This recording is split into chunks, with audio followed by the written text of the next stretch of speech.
Broadcasting to you live from the Orion Spiral Arm of the Milky Way Galaxy, the solar system, planet Earth, North America, the United States of America, somewhere outside of a Florida primary. My name's Brian Engelman. Today is Wednesday, August 19, 2026, and this right here, the thing that you are watching, it's called the TNAM Daily Show here on the new American media, because the old American media has failed you. Quick programming note: season 3 of Strictly Football, powered by the Unhappy Hour Sports Show here on the new American media, coming up soon. Probably a week 1 preview once we get through this preseason gauntlet. I will be talking about my Cleveland Browns and the rest of the NFL.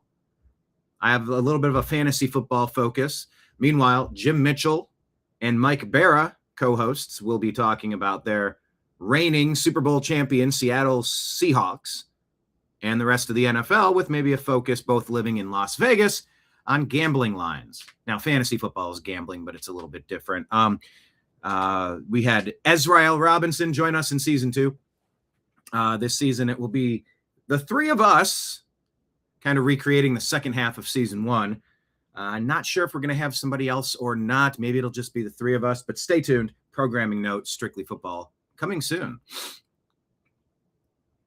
Question of the day.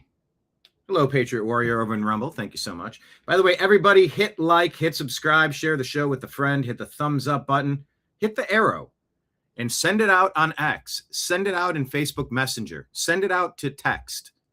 Just click the arrow, copy the link, drop it to some people, and go, hey, Monday through Friday at noon, usually.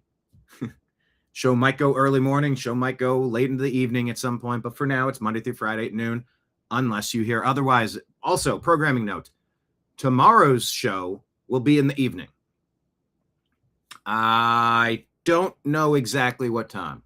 6 o'clock, 7 o'clock, 8 o'clock, rock. 9, 10, 11 o'clock, 12 o'clock, rock. We're gonna rock around the clock tonight. Come on, that's such a good song. Such a good song. But yeah, tomorrow's show will be an evening show. So yeah, invite your friends, please. On today's show, we're going to talk about Florida midterms. What did we learn? Of course, it took 3 comments in the comment section to hear Byron Donalds called an Uncle Tom by the tolerant left. What a disgusting term. What a disgusting term. It's so weird. The Democrats are like, how dare you leave our Democrat plantation, Mr. Black Man? And Byron's like, huh? I think for myself. I talk for myself. I don't buy into your Democrat, communist, globalist drivel. That's all. And you got to get racist and mean about it? Oh, they do. You mean the party of the Klan? The party of slavery? They still view Black Americans as their property? Yes! Now you're getting it. Now you're understanding it. It's permanent indentured servitude. It's permanent. Oh, speaking of permanent, let me see. Oh, it looks like our Facebook feed is streaming. That's interesting. I've also considered starting a feed on TikTok, but did you hear the news? TikTok banned Cam Higbee and James O'Keefe, investigative journalists, exposing an insane Minnesota law that says somebody can just show up and claim to be somebody and get a vote. By the way, that's happening so many places. This is an extra layer of what are you talking about? Who could possibly be in favor of a system this vulnerable for potential fraud? That's it. Vulnerable for potential fraud. I'm not aware of too many cases where people have been proven in a court of law beyond a reasonable doubt that any widespread, impactful voter fraud has changed the outcomes of any elections. Go see countervailing views at cisa.gov/rumor control. You know, that's the stuff I used to have to say, and I still do it. I have the graphic. Let me pull the graphic up for you. Not allowed to tell stories, not allowed to discuss the truth. You can be telling accurate information, unlike ABC, CBS, NBC, CNN, MS Now. No, they can lie all day long. But if we tell the truth about medicine or disease or election vulnerabilities, for 6-7 years, we would get silenced, depersoned on social media. And of course, when you're running a social media show, you're the host of a podcast, you run the New American Media. Well, it's kind of tough to get your footing. It's kind of tough to build an empire. And by the way, one of my website domains is due this month. One of my yearly subscriptions, this one to X, just posted. So it's every month I have hundreds. And yeah, you could roll in the corporate taxes throughout the whole thing. Hundreds and hundreds and hundreds and hundreds of dollars of expenses every month, from electricity to office space to, yearly subscriptions and whatnot. It's kind of hard to stay in business, do your job, pay your bills when, you're getting kneecapped for doing the right thing and saying the right thing. And by the way, it's America. I'm allowed to say and do whatever I want as long as it's not harming people. Well, even if it's truthful information, it could be vaccine. What is it? Oh, it's not misinformation. It's not disinformation. It's malinformation. Malinformation? Well, yeah, if you're saying something that's true, but it could cause us to lose some of our profits, then we gotta shut you the hell up, sir. That's the world we find ourselves in. And by the way, for exposing all of that fantastic lunacy in Minnesota, the conquered state of Minnesota. Come on, Minnesotans, get your act together and reclaim your state peacefully and patriotically, of course. For the pleasure of showing you that one dude who just shows up at a site and goes, yeah, I'm so-and-so, and doesn't have to prove it. That's insane on step one. It goes another step. He's dressed up in Islamic gear. And he inquires about vouching for up to 8 other people that don't have to prove who they are or that they're eligible. 8, my understanding is 8 other people plus him. That would be 9 potentially fraudulent votes from one interaction. And that's being allowed in this country. While John Thune says, hey, let's go take a break. I want to go on vacation. I'm not a member of the deep state blocking the MAGA agenda to secure our elections. Nah, I'm just ineffective and lazy. No, I think you're corrupt. This should have been done a year and a half ago. This should have been issue number 1. Well, there's no difference between MAGA and President Trump and anybody else. It's all the same. Nothing ever happens. Well, when the judiciary keeps blocking everything in the courts, and if you've watched this program, the TNAM Daily Show, you know that we've shown you this over and over. It's a mess. All of it's a mess. You can't speak on truth. You can't have your opinions. You can't earn a living. Cam Higbee, James O'Keefe, they showed you. They showed you what was up. All the potential shenanigans there in Minnesota kicked off TikTok. So am I eager to get on TikTok? No, I sort of don't give a shit. I feel like that's like the last shitty website or the last shitty social media company that's going to censor the hell out of us. For the most part, X has left us alone. For the most part, Facebook and Instagram's playing all sorts of dirty tricks. They keep deleting followers off of. I don't know that I've ever deleted a follower from an account that I follow on Instagram. They took 10 people away one day, 10 people away another day, 10 people away another day. That's what they do. They're trying to silence you. And guess what? The voting system in Minnesota, their justice system, they're threatening Cam Higbee and James O'Keefe with criminal actions for such and such. I'm sorry. Investigative journalism exposing insanity is protected speech. You can go pound sand. But if you want to sit out and just say, there's no difference. I believe Alex Jones and Nick Fuentes and Candace Owens and Marjorie Taylor Greene and Thomas Massey, there's no difference. Trump is just as bad as everybody else. He's in it. He's doing the wrong thing or he's doing nothing. Well, tell me why John Thune hasn't passed the Save America Act. That's not something President Trump can wave a magic wand and accomplish. Tell me why Minnesota was conquered how many years ago? California how many years ago? New York how many years ago? America is in an existential crossroads.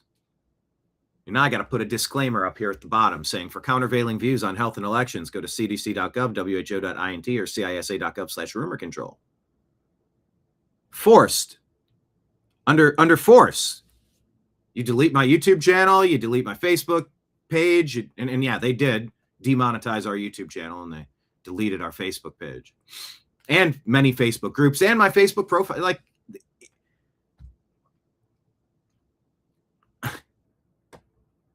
it's not quite heavy as the head that wears the crown. That's not the phrase.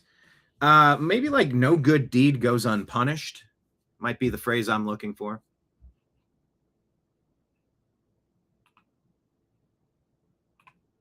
But Florida, back to Florida real quick. I know I started telling you a story about all the things that I've reported, but I've already moved on to 3 other topics. Sorry about that.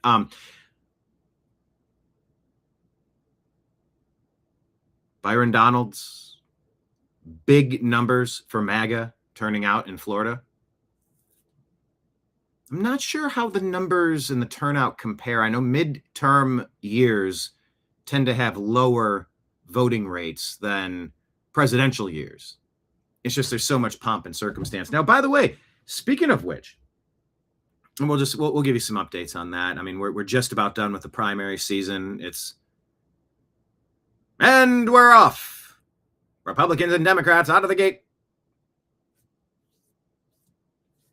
I had Seabiscuit on in the background the other day. I never watched that movie.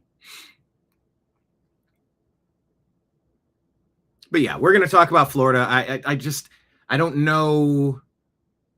It was lopsided for Republicans, and Ron DeSantis redistricted so they could pick up 4 new seats, is our understanding, in the House.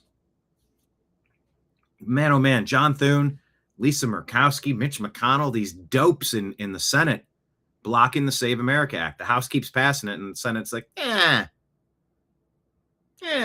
we don't work for you. We work for the deep state, see? Or we're just ineffective, inconsequential.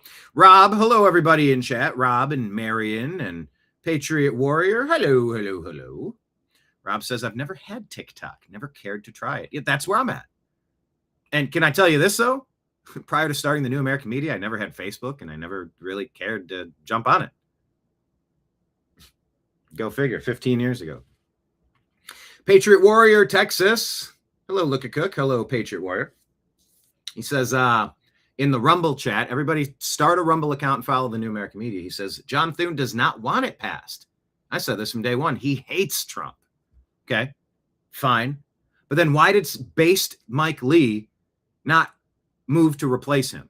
Get 4 other people. I believe it's 5 people that you can call to replace the Speaker of the leader of the Senate.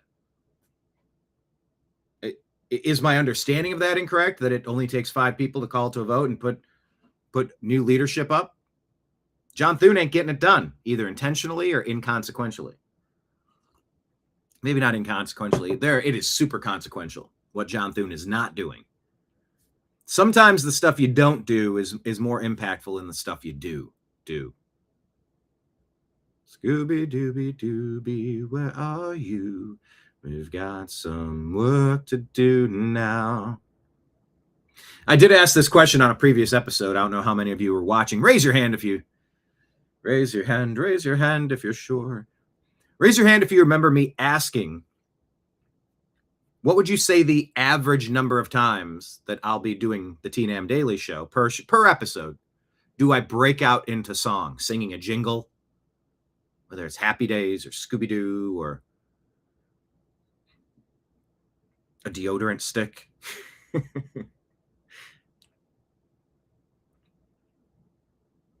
I'm a musician. I moved to Los Angeles with the band I was in. I've been playing music for as long as I can remember. Lyrics stick with me. Jingles stick with me. commercials and TV show intros. It's how I'm wired. I don't know, good or bad, it just is. Patriot Warrior says based Mike Lee is all talk, just like the rest of them. I don't know that based Mike Lee has Trump derangement syndrome. Are you certain of that? He's one of the few decent ones in the Senate, it seems. Question of the day. I break out into song almost daily. Yeah, almost daily. But when, like, I wonder what the number is. Twice a show, 3 times a show. I wonder what my average is. Now, I know AI is pretty interesting, but I don't know if AI is interesting enough to calculate something like that and go, hey, AI, take a look at all our agree to disagree shows over the last 15 and a half years. Look at our thousands of videos up on YouTube and tell me how many times does host Brian Engelman break out into song? Calculating. Beep, boop, beep, beep, beep, beep, beep. 3.1. Anyway, Marion says question of the day. Roughly 4 times an episode you break into song, I'm guessing. All right, I'll take that. Thank you for your thoughts, Marion. But yeah, will Florida be a harbinger, or will El Sayed be a harbinger for these midterm elections? Will the MAGA defectors outnumber the people jumping ship from the crazy commie party known as Democrats? They have to be booting people out left and right. And I don't mean they're kicking anyone out. Oh, we got a big tent. Yeah, that's what circuses usually do, pal. It's a circus over there on the Democrat side. Just take their top 20 issues and break them down one by one by one by one by one. It ain't it. And America's in an existential battle to determine who it is, who it becomes, who conquers it. And by the way, this is all happening at a time where we're battling the court system to fortify our White House for modern day threats. This is insane that this is even happening, that this is even a thing. It's coming at a time where there's a place in America that's been without electricity for a while now, a week, more than a week. Question of the day. Tell me in chat. Everybody hit the thumbs up button, hit like, hit subscribe, share the show with a friend. Tell me in chat, well, maybe not that one. Maybe not that one.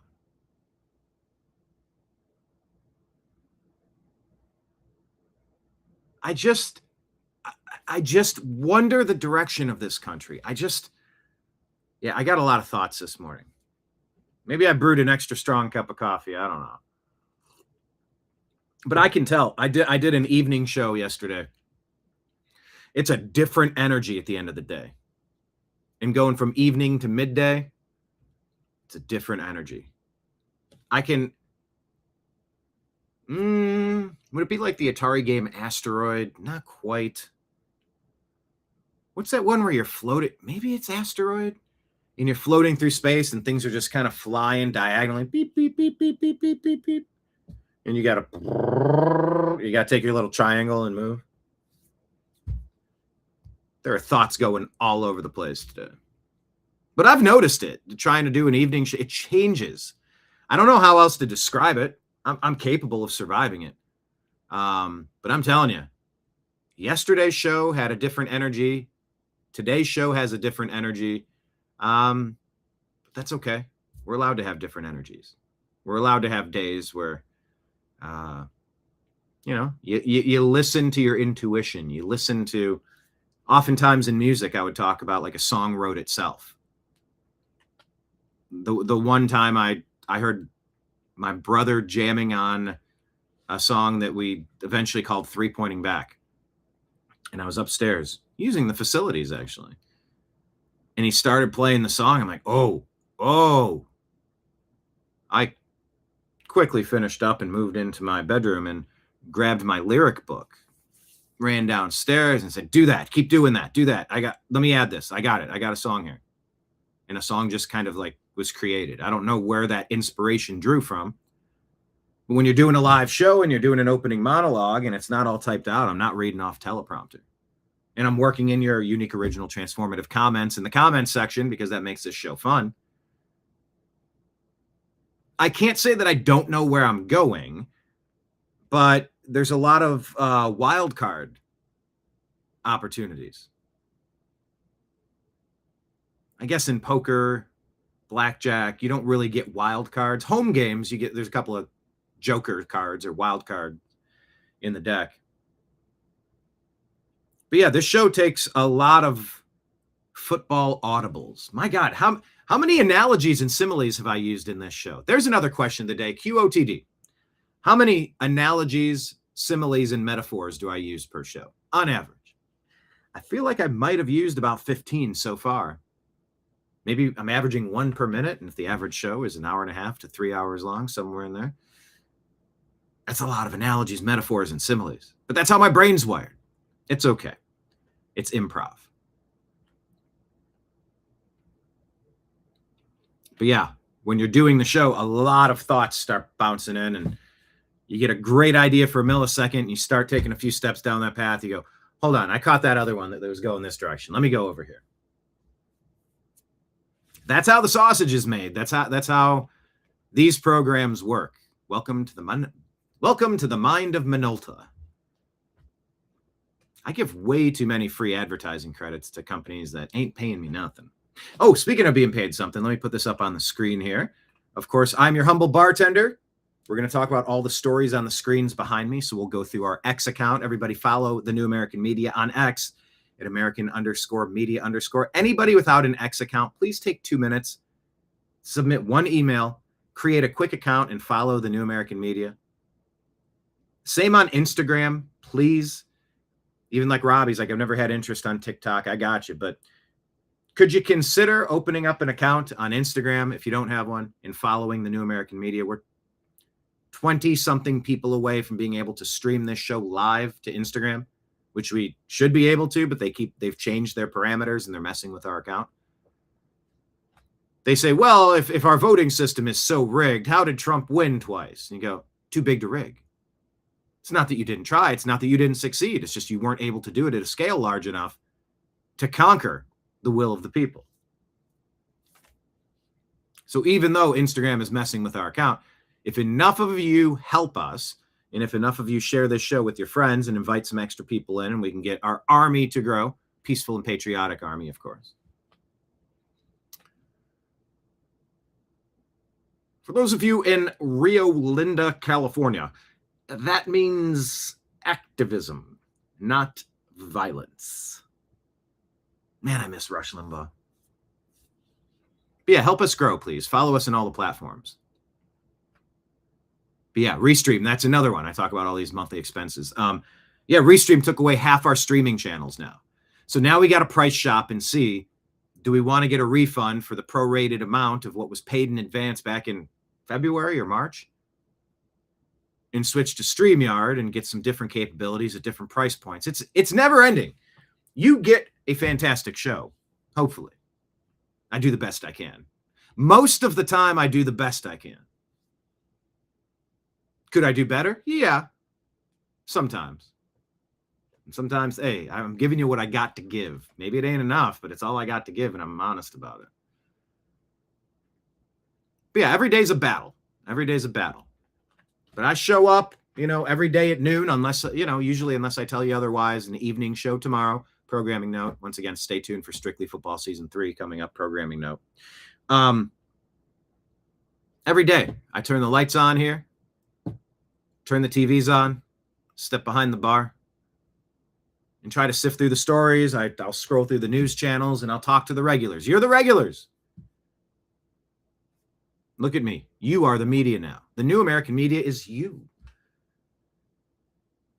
So when I say follow us on X, I'm saying it because, if you find stories that are important, tag at American_media_ on X. Sometimes we'll reshare those. Sometimes we'll reshare them with comment. Sometimes we'll reshare those with comment and then include them into the TNAM Daily Show the following episode. This is a back and forth conversation. That's what we provide here. But when I turn the lights on every day, I just turn them on and we get going. However, your tab is on the house. It's gratis. However, got the tip jar back there if anybody wants to contribute. So let me put it up on the screen. Oh, I really do need to change You know what? Maybe here, let me add this. We can also, I just added to our ticker at the bottom of the screen that we can also do Western Union. Hello, Arn. Arn, one of our great supporters from the great state of Canada. He's reporting it is 18 degrees Canadian up there. Thank you for checking in, Arn. Appreciate you. But yeah, please consider subscribing to our Patreon, Rumble, or YouTube channels, The New American Media. If you want to just drop a Rumble rant tip or a super chat tip, it's the one time. If you've never made a tip that way, please consider linking up like one of your ancillary credit cards and just tossing one there. Break the ice. If you've never once taken a silver coin out of your little pouch, out of that pocket on your Levi's, and tossed like a basketball shot, Kobe. If you've never tossed a silver coin into our tip jar back here at the bar, maybe today's the day. Link up one of those credit cards and toss something in, because then the channel of communication is open. I say that because Arn was gracious enough to say, yeah, I'm digging your show and I'd like to make a donation. And we found a way to do it. Canada presents a unique set of challenges. Don't need to bore you with how the sausage is made once again. But yeah, we figured out Western Union. We do PayPal, Venmo, Cash App. All the ways to do that are scrolling at the bottom of the screen. Venmo and Cash App is just my name, Brian Engelman, spelled below. PayPal, Venmo and Cash App is Brian Engelman, and PayPal is fuzzinstallment@yahoo.com email address. But yeah, if you're having a good time here at lunch, please consider hooking up your boy. I am here working a shift. Nothing is required of you to hang out here. I'm happy you're all here. But to the people who have been consistent supporters, one-time supporters, or on the fence, maybe we'll think about supporting sometime down the road, having a good time, but I'm good. You're all welcome. Come on in. The more the merrier. Invite all your friends. That's a great way to support the show. Share our content. Go on to Rumble and reshare today's episode, yesterday's episode, along with a little comment. I love the part where we talked about the TV theme songs today. Tweet.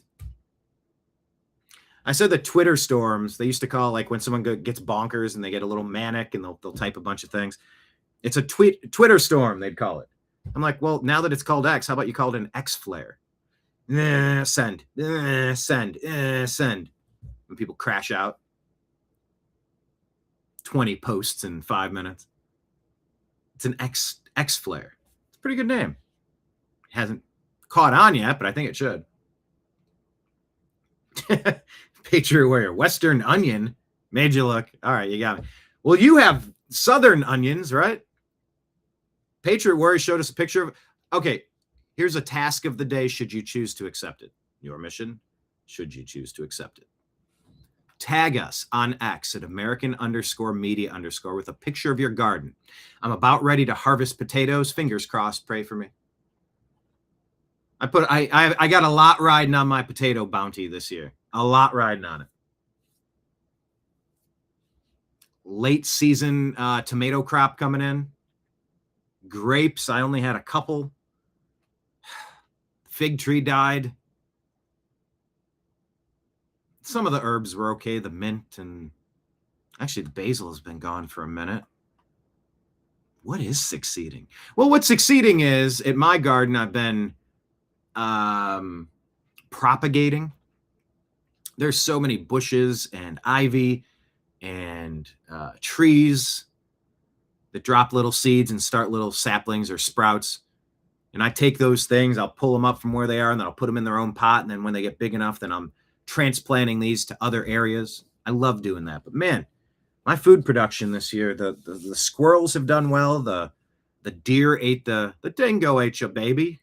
The deer ate your peaches. 4 great peaches. I mean, like 2 days before I was going to go harvest them early so that I could save them and let them ripen on the counter, the deer got them. Ugh.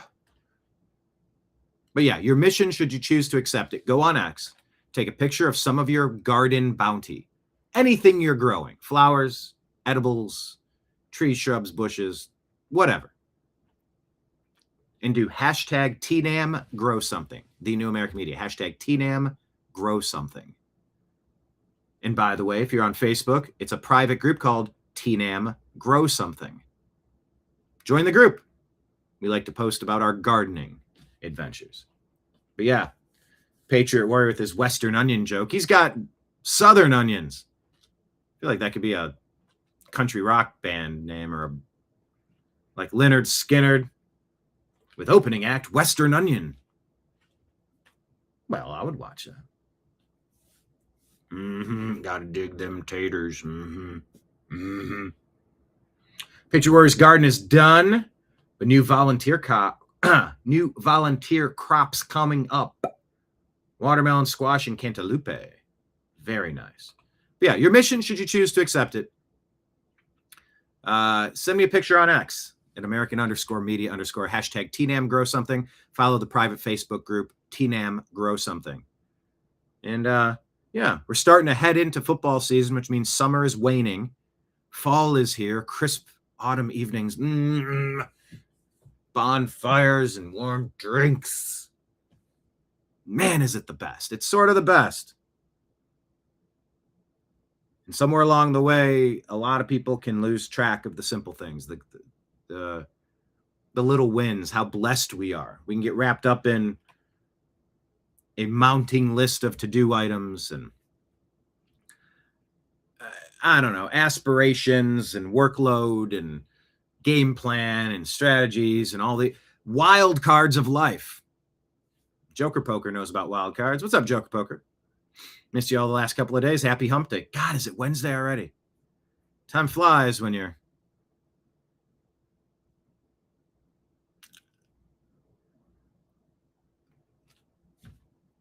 What is the story of this week? Time flies when life takes you unexpected places.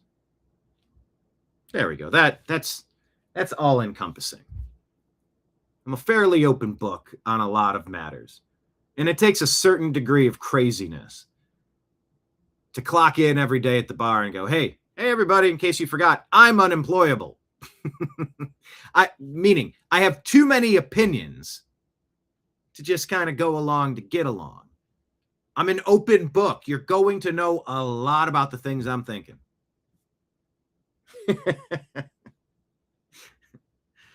Many people find that to be endearing. And I think it's a good quality for a radio host or a podcaster or an interviewer or what have you. But yeah, let me sum up this week as being flexible, open to what the universe guides you to do. And the little things in life. Perspective. Perspective is something criminally underrated. We get wrapped up in the politics or one particular politician, one particular policy, one pundit, one little clip that you watch and it triggers you and sets you off and you start responding and now people are responding back and you're arguing all day with strangers and you go, hey, hold on, I need some perspective. You step back and see the areas where I'm blessed in life. Because you can easily get wrapped up on I got to do this, I got to do this, I got to sort that, I got to handle this, I got to work on that, I got to complete this, I got a pile of things, my to-do list never ends. Nobody's to-do list ever ends. But how often do you get wrapped up in living in the moment of, hey, there's a lot of good things. There's a lot of good things going on. Because it's so easy to just overlook those things. Anybody in your life, friends or family or neighbors, coworkers, people from this place or that place, this group, that group, things you've done, things you've accomplished, opportunities you still have, comparison to where you were and how grateful you are. We just go, all right, cool. But these 7 other things are like flashing red. I got to deal with it. And we don't think about those things that we set up here on the shelf. We take the Frangelico and we put it up on the top shelf. We get the, I don't know, Grand Marnier, put it up on the top shelf. We take the, pick your favorite booze. You set it aside, but then you turn back around and I got all these people at the bar asking for all these things. I'm not worried about that. Hey, all these things are good. But I got 9 people. They're all trying to get drinks at the same exact time. Let's go. Chop, chop. So it's perspective. And I think summer changing into fall gives us that perspective. The cool evenings start coming in, and maybe some frost, and you can see your breath, and maybe a bonfire, and maybe you're wrapping up the garden and winterizing the house, or just wearing warmer clothing. It's just, I'm grateful for seasons. Growing up in Ohio, I always had them. California, you kind of have one season of, things are always pretty solid here in Southern California. I'd say like 10 months out of the year, you have no weather. It's somewhat sunny to mostly sunny.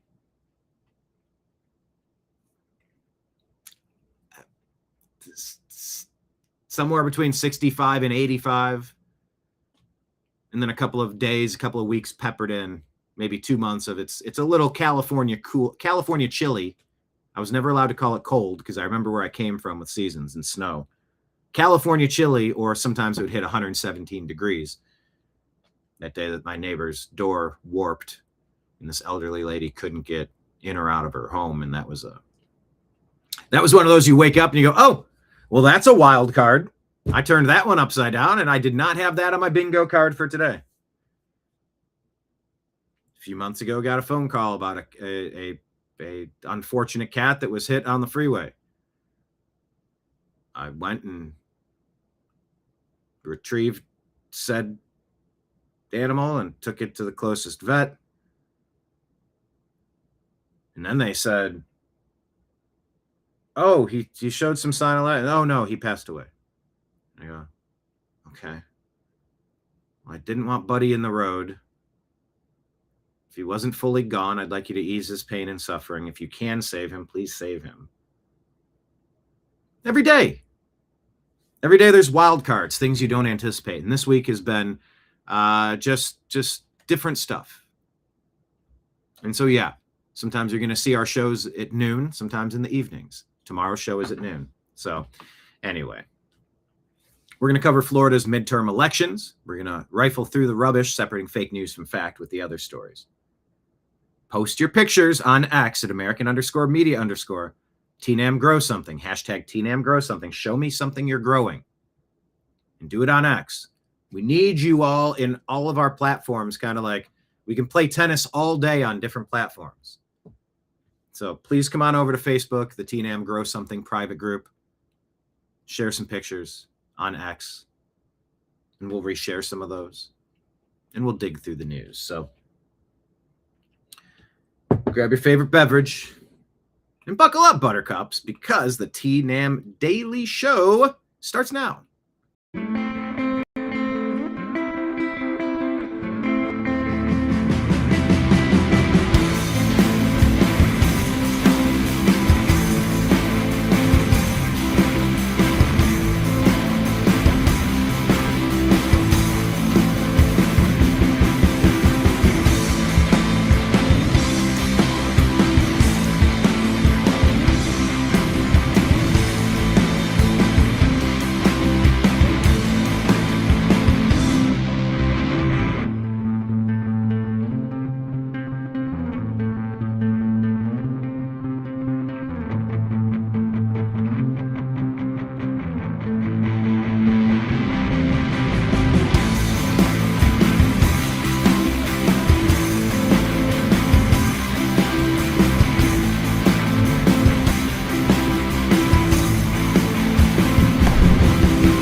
Your guide to the truth. The new AmericanMedia.com.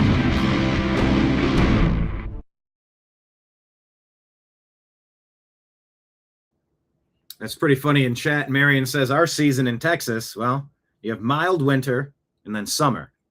You got extra hot summer and more summer. Those are the 4 seasons. What's the joke about Ohio? They say,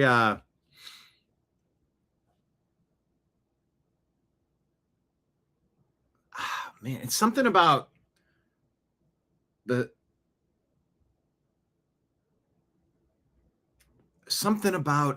4 seasons in Ohio: summer, winter, construction, and construction.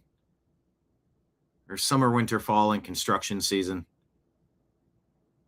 Or you have winter and then construction season. There's a better way to tell that joke. I'm trying to remember exactly how they phrase it. I don't know if they call it the fourth season or, but yeah, a lot of the freeways are constantly under construction in Ohio, and it's like, oh, good, we've entered construction season in Florida, or I'm sorry, in Texas. No, mild winter, summer, extra hot summer, and more summer. Okay. Yeah, Izzy is wrapping up his time in Texas. He's been there for quite some time at this stage. He'll be transferred up to California for the Air Force now. And he's just like, I am done with Texas. He's very excited he gets to go back to California. It'll be Northern California this time, but he's just like, it is so hot. And it was. Went down there to watch him graduate, and it was hot. It was insanely hot. And he's like, it's so big. It's so big and spaced out. He's like, I don't like it. You know, growing up in Los Angeles, you got a vision of what things are like. It's like, that's just one snapshot. Back up, back up.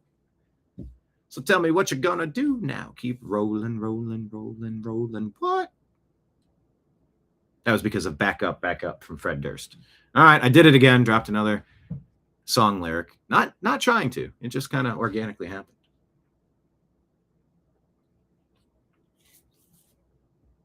Let's get our report from Arn. He says, I'm too involved with these situations here in Canada. No. You're accurately involved. You're perfectly involved, Arn. I want to know what's going on. We got a story to tell you about power outage for a very long time in America. We got wildfires in California. We can't control them. The reservoirs aren't filled. The emergency response trucks are sitting in parking lots in various stages of disrepair. You need brakes, put brakes on them. You need rear axle, replace the rear axle. You need new tires, fix it. Get them out on the road and have everybody deployed during high wind season. But nah. Our energy grid is extremely susceptible to EMP and has not been hardened. And we don't have transformers, right? If something damaged them, we couldn't even manufacture them here, and it would take forever. We're more vulnerable than we should be. And that's something we preach here at the New American Media all the time. Speaking of which, another private Facebook group that we're in. Please join us. TNAM Preparedness. TNAM Preparedness. Man, the end of my nose is itching. I think that means somebody's writing a haiku about you. Isn't that what they say? I know, Marion called it out. I did a song again. Not just that came up out of nowhere. But Arn is our reporter up there in Canada. Fires are still out of control in British Columbia. More rain coming to Alberta. Yes, we call him Alberta Arn. Saskatchewan and Manitoba. Rain coming next 7 days. Ontario facing more thunderstorms. Yeah, let's get as many storms directly on top of the raging wildfires, please. Amen. Lord, if you're listening, send a lot of rain and precipitation to quench these fires. It's just 2026. We have the attention span of a gnat. We want to ask a question and get an immediate answer, beaming up through satellites and all the world's information instantaneously in the palm of our hands. All we want to do is complain all day about how bad we have it. And I'm not saying I do that. I'm not saying you do that.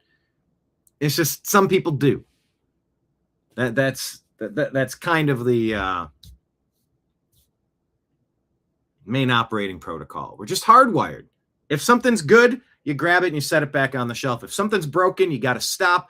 You got to wipe everything up. You got to check for glass. You got to rinse the thing. Man, you're a bit bartending lingo, bartending story. If you've ever worked at a place and a glass breaks into the ice, oh, God. And some of that might be if you're sloppy, doing something you're not supposed to. You don't take a pint glass or a rocks glass and dip it into the ice. You always, even if some spills out, you always take it out, because if you're moving around there and you shatter ice or shatter a glass into the ice, everything needs to be burned. You got to fill up hot water after hot water after hot water, dump it. You got to burn the ice. You got to really clean it up, all the nooks and crannies. You can't get a shard of glass in your beverage.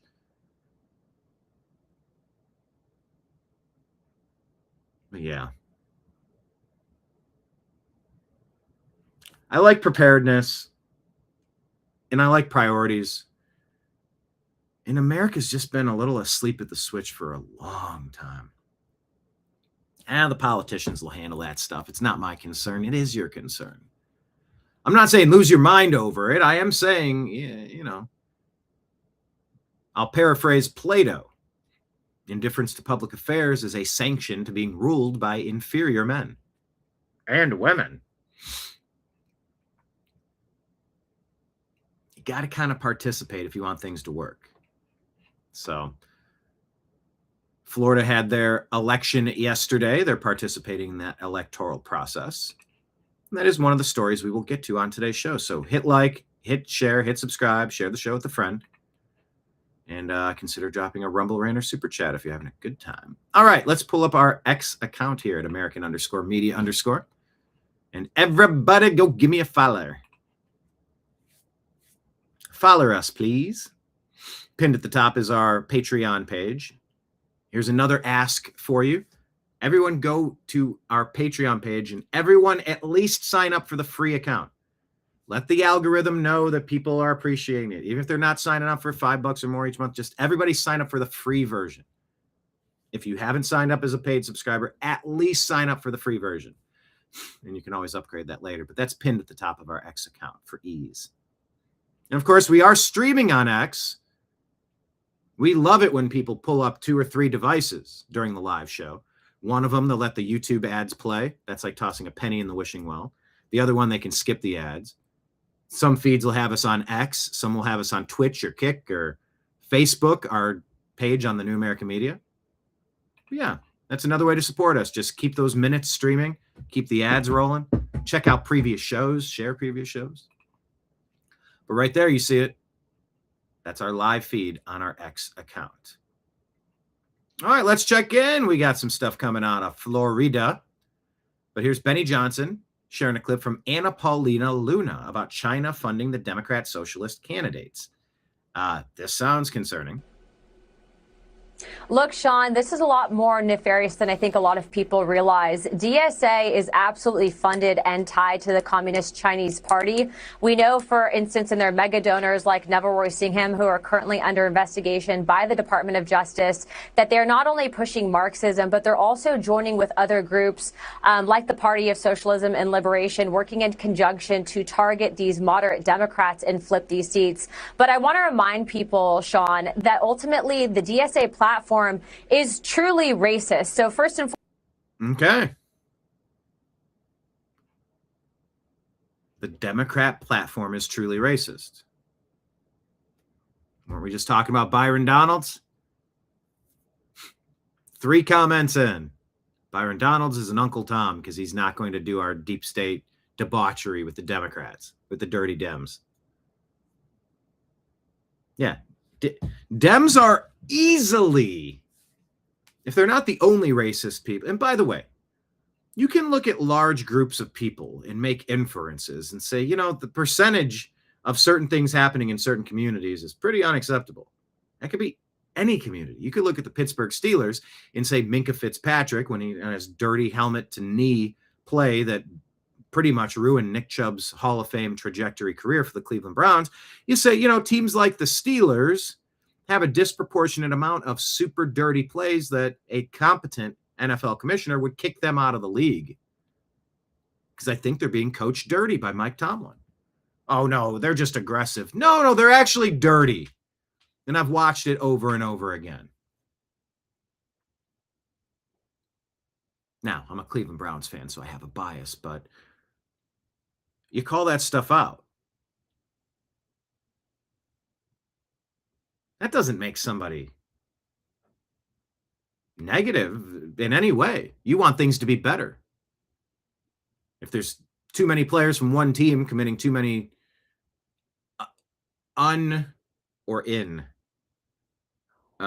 indefensible, dirty, cheap shot plays, Well, you got a systemic problem within that organization. You can look at demographics broken down any way you wish. Guy and girl, gender dysphoria, skin pigment, flying spaghetti monster choice of preference, or preference of choice. Preference or choice. Flying spaghetti monster preference. You can look at any group and yeah, well, you can't generalize. That's what data does. Yes, data generalizes. You look at percentages, you look at numbers, and you find out if there's systematic problems within the Pittsburgh Steelers organization, maybe from the top down, maybe in politics, maybe in certain communities, it's imam down, pastor down, synagogue down, Democrat politicians down. Where are the problems coming from? I mean, geez, what about the reckoning the Catholic Church had to make over the past 30 years? Good grief, what was going on there? Well, you can't generalize. They're not all like that. Shut up. You have tried to shut us up from calling balls and strikes for too long. No, we're not going to shut up. We're not doing it. Anna Paulina Luna is right to call out the Democrats as being racist. It's a racist party. Everything is about tribal politics. Everything is cultural Marxism. Everything. And it is poisonous. So you look from the top down and figure out why certain communities are having problems, whatever communities those might be. You know, sometimes you need a new head coach. And that's where you get to kind of figure out what you want to get out of your politicians in the midterms. This one or that one. Well, Florida had a chance to put this traitor Alexander Vindman in. Is it Alexander? There's two Vindmans, right? But Nixon wins. It's good that Vindman lost, but Nixon is terrible. It should be an easy loss in the Senate, but she's awful too. Foremost, for example, in New York, you just saw them elect a candidate that made both anti-white and anti-Semitic comments, and she's likely to be the nominee that's going to be serving actually this 120th Congress for. Oh, wait. Oh, that's a Democrat district where she's going to show up and she's an anti-white racist? Great. That's what America needs none of. How about a bunch less of? Yeah, I'll take 0 anti-white racists in our halls of Congress, please. For the Democrats up there.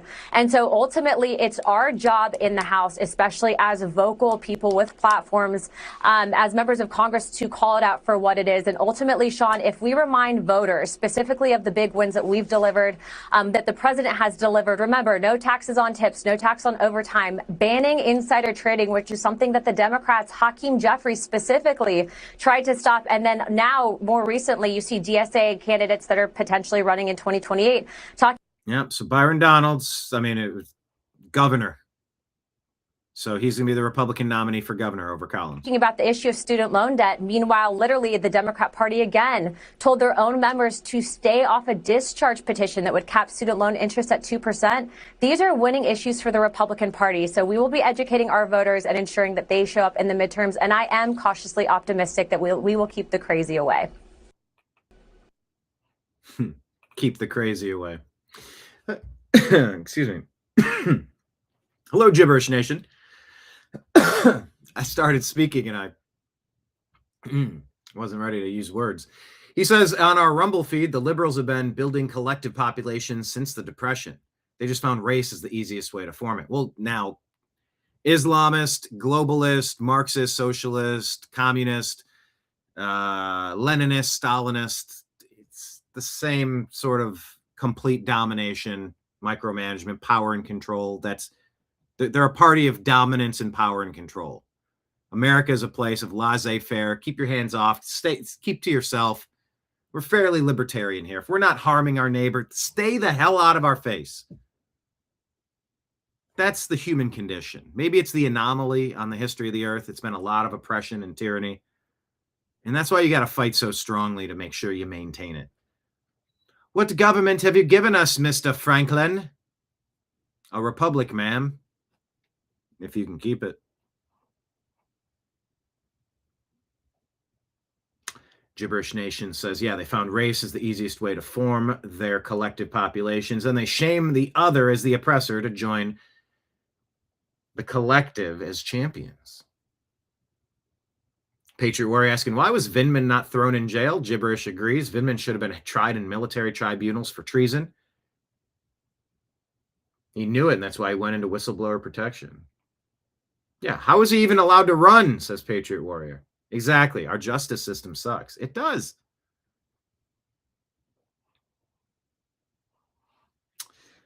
Arnold says, the whole world is screwed since people have ignored God and his word. Even Coca-Cola has an app where you can type anything except Jesus is king.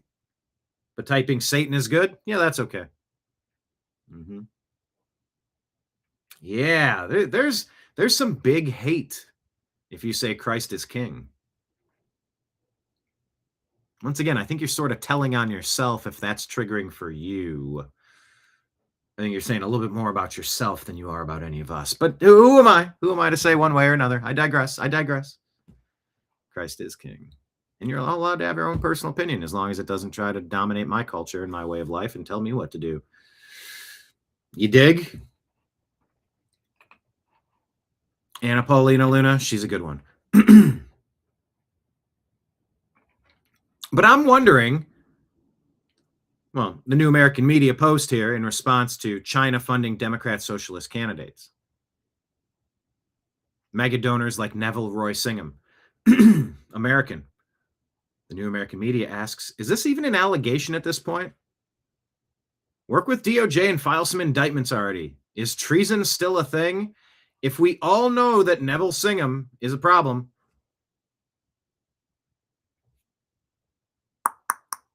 is this thing on? Hello, hello, hello, hello, hello.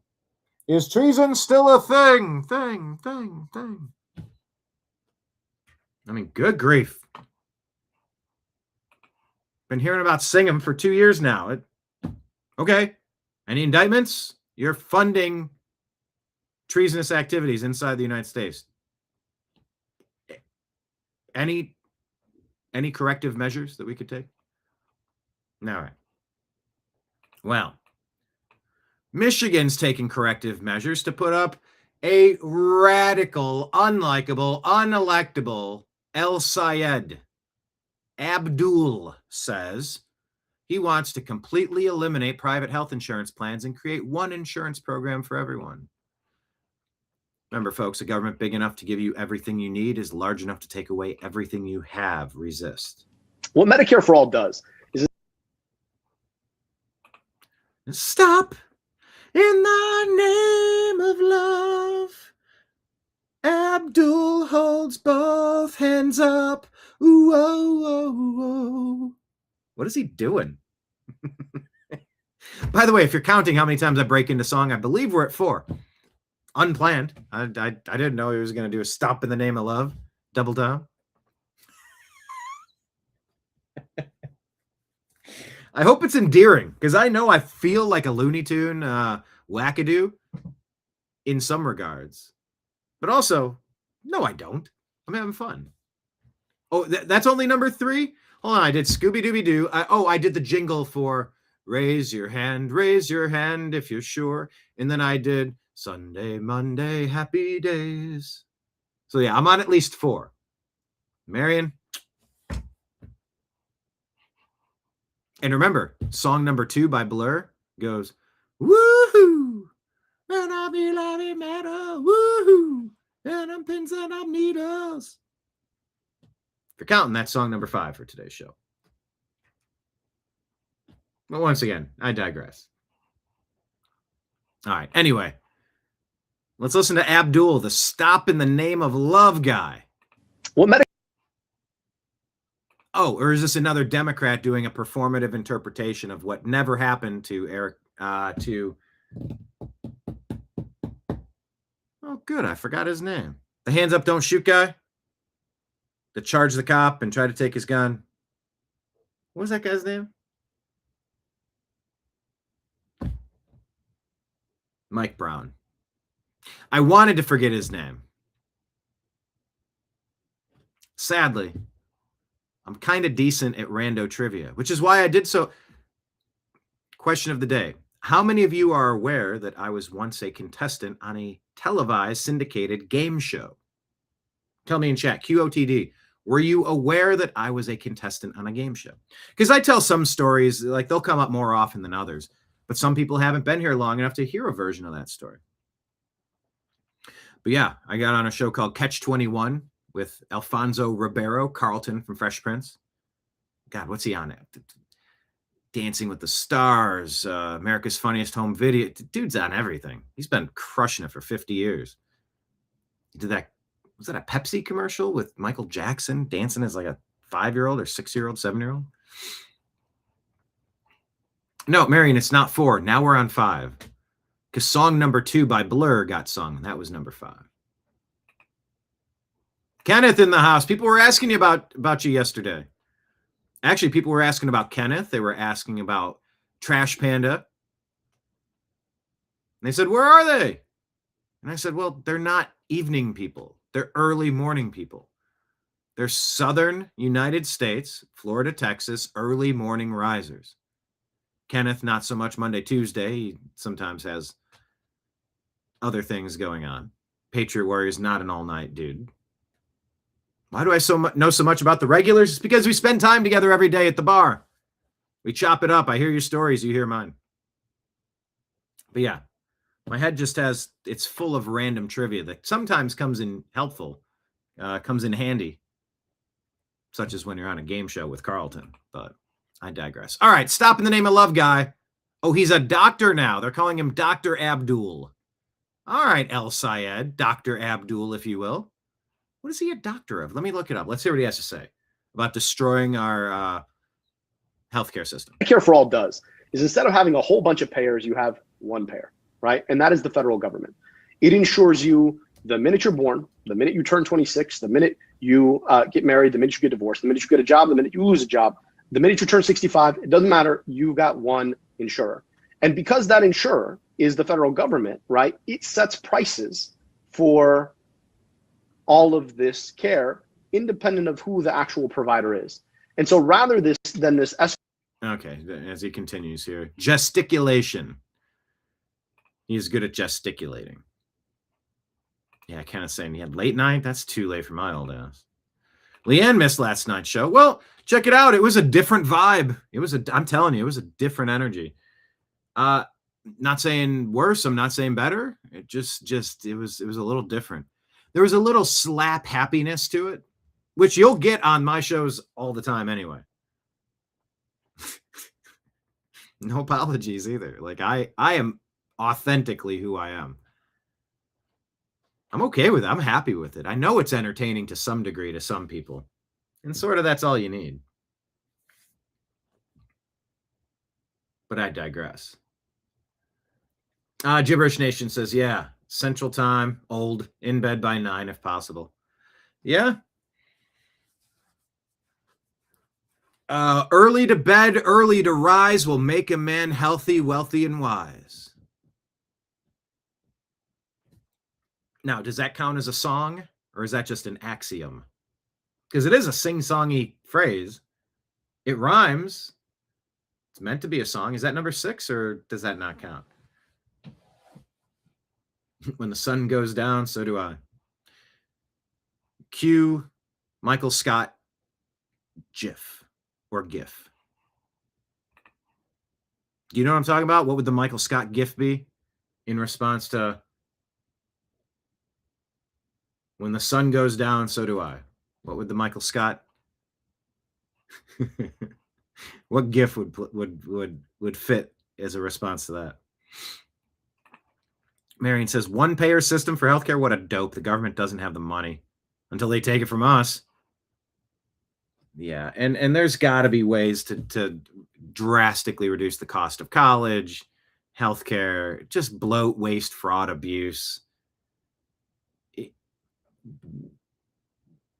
You know, not being a big Mitt Romney fan, venture capitalists or, you know, working with Staples, they're going bankrupt. And so, all right, how do we convert to online sales? And all right, we got to trim some non-profitable stores. Look, America needs an enema.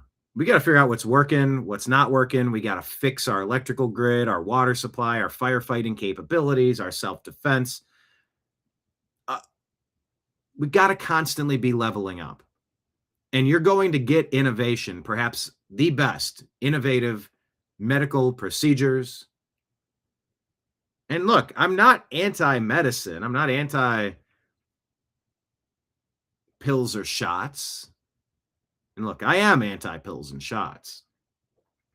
I'm anti-unnecessary pills and shots. I don't want things to cover up a problem. I want to get to where are we at? How did we get here? Can we do anything to address this? But the innovation comes from our healthcare system. You want Cuban healthcare? You want Canadian healthcare?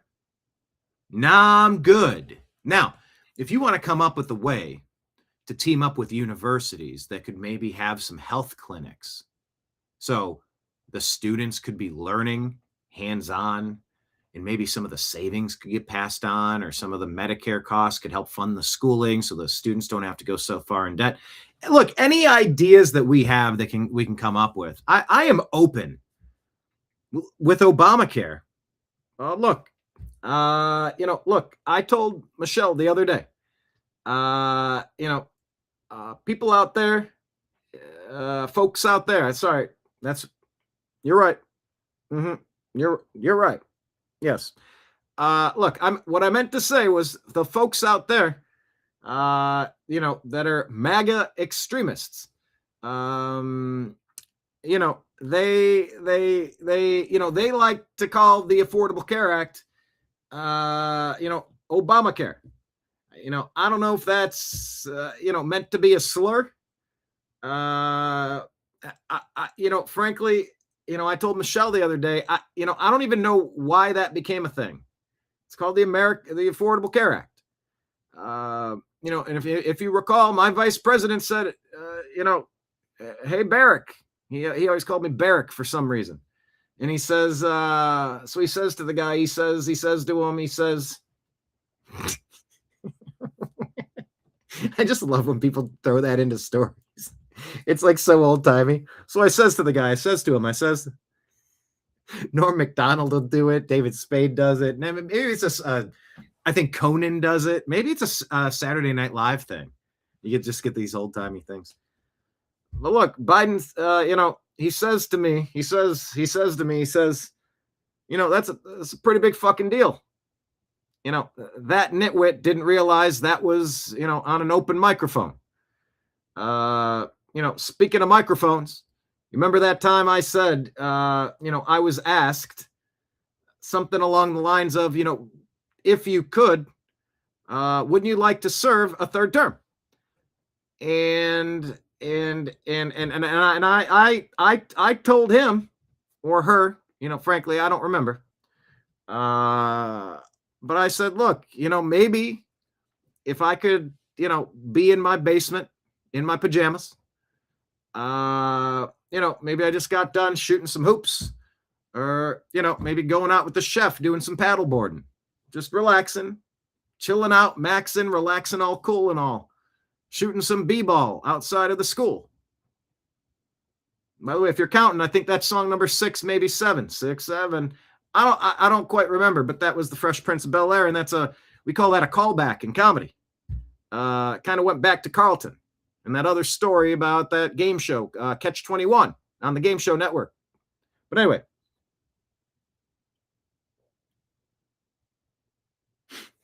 end scene. I'm calling it. I could talk like Obama all day. I just have so much fun with that rhythm and that cadence. Oh boy, oh boy. Marion says, yeah, and the government can't seem to stop the fraud. No, nor does it want to. They don't want to cut off their lifeblood. Why would they cut off a funding source? Which is exactly why you have to do it. But my point in bringing up Obama and Obamacare was just to say, I'm all in favor of trying to find a way to keep everybody as healthy as possible, keep costs as low as possible, try to keep it so a medical situation won't bankrupt somebody. Like, I get it, but I haven't found the solution delivered to us by Democrats yet. I'm not holding my breath the Democrats are going to get anything right. But I didn't like Obamacare because it was written by the insurance companies. Look, if you like your plan, you can keep your plan. Those Republicans over there, they say, you can't keep your doctor. But look, if you like your plan, you can keep your plan. If you like your doctor, you can keep your doctor. Look, and it's gonna be the Affordable Care Act. Don't call it Obamacare. Don't call it a comeback. I've been here for years. That's an LL Cool J song. I think we're at maybe 7 or 8 songs already now. Look, if you like it, you keep it. And that was bullshit, by the way, because I lost my plan. I lost my doctor. Obama also said, look, the premium, monthly charge to you, it's going to be real cheap. It's going to, maybe be like the price of like a monthly cable bill or something, or a phone bill. The bullshit. The costs have skyrocketed. It was all a load of crap. But like what I wanted,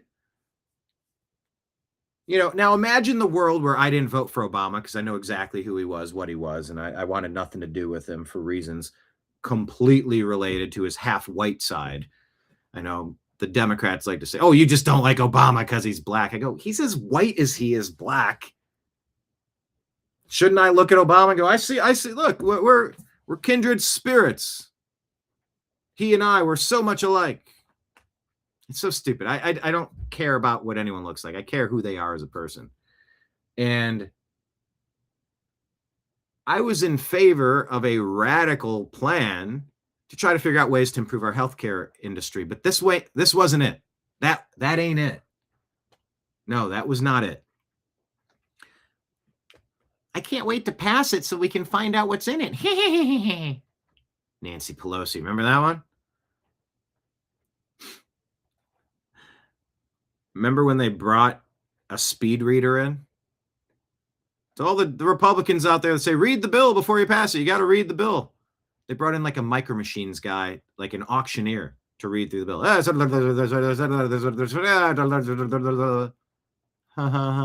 going to pass it. Can't wait to pass it so that we can then find out what's in it. Yeah, you never sign a contract that way. I wanted a convention of the states regarding healthcare. I mean, just like a 50-state initiative. Let's brainstorm some ideas. I want a new idea per state. Let's take one hospital. Let's find a way to fund, let's try 50 pilot programs and we're going to report back in a year. What's working? What kept costs down? What increased innovation, patient quality of care? You might have watched 50 states try 50 different plans or some pilot programs at limited capabilities and say, hey, we had great results at these 3 hospitals. We'd love to implement this statewide, if not nationally. But it's all based on a lie. You can't trust the Democrats with healthcare.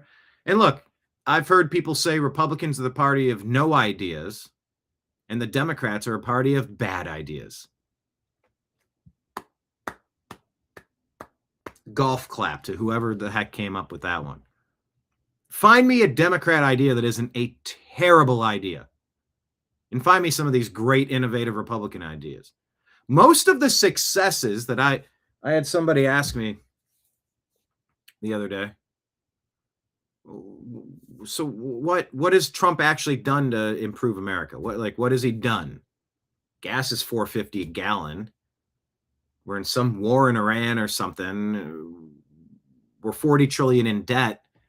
I mean, we're in a debt spiral. But there's no pulling your aircraft out of this. You're corkscrewing into the side of a mountain or at the base of a mountain or whatever, into a ravine.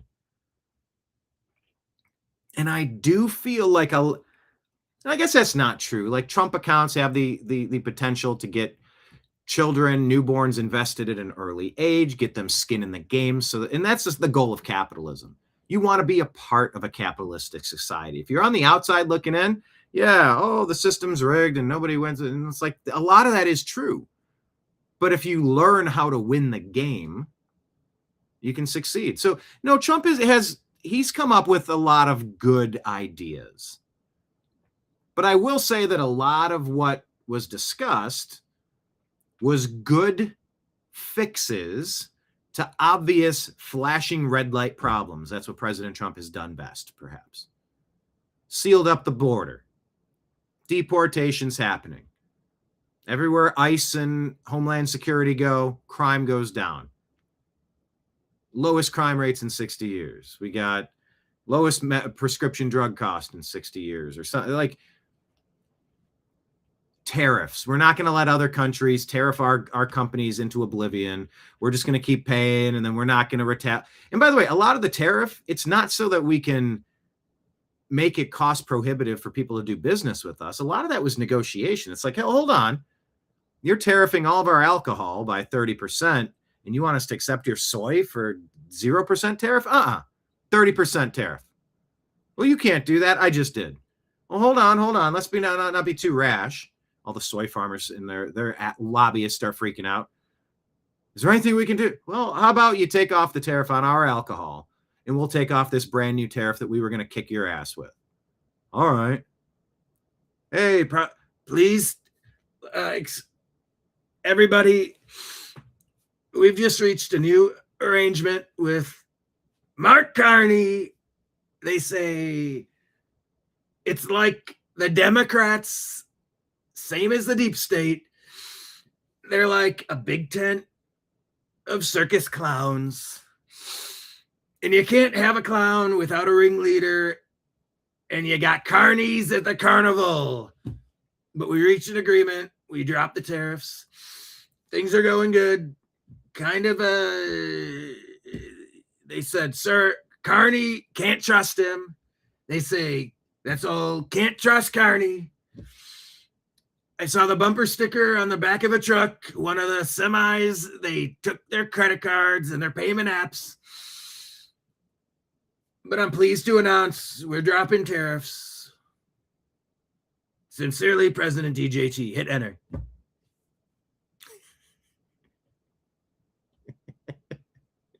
Another callback. That was fun. But a lot of it is just, we're sealing the border. We're kicking out people that don't have a ticket. You can't be in the movie theater without a ticket. That's it. Oh, you're so mean. You're this, you're that. No, I'm not. I'm for common sense, obvious things that need to happen. Let's move on. And a lot of President Trump's wins have just been fixing problems of Democrats. 30, 40 years of neglect. The fountains have been vandalized in Washington, D.C. They haven't been running. You're fixing it. Yeah, well, you saw the reflecting pool. That was a nightmare. Yeah, there was vandalism. Or there wasn't. Or there was. Either way, an effort is being put in to clean some things, to fix some things. And it's about damn time we lived in a society where that was the standard, not the outlier.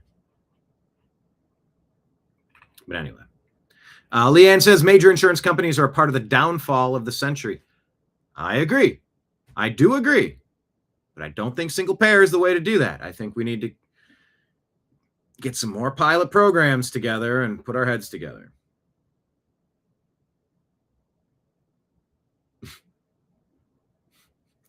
Patriot Warrior. Oh, okay. It looks like you answered that question about the Michael Scott meme or the GIF.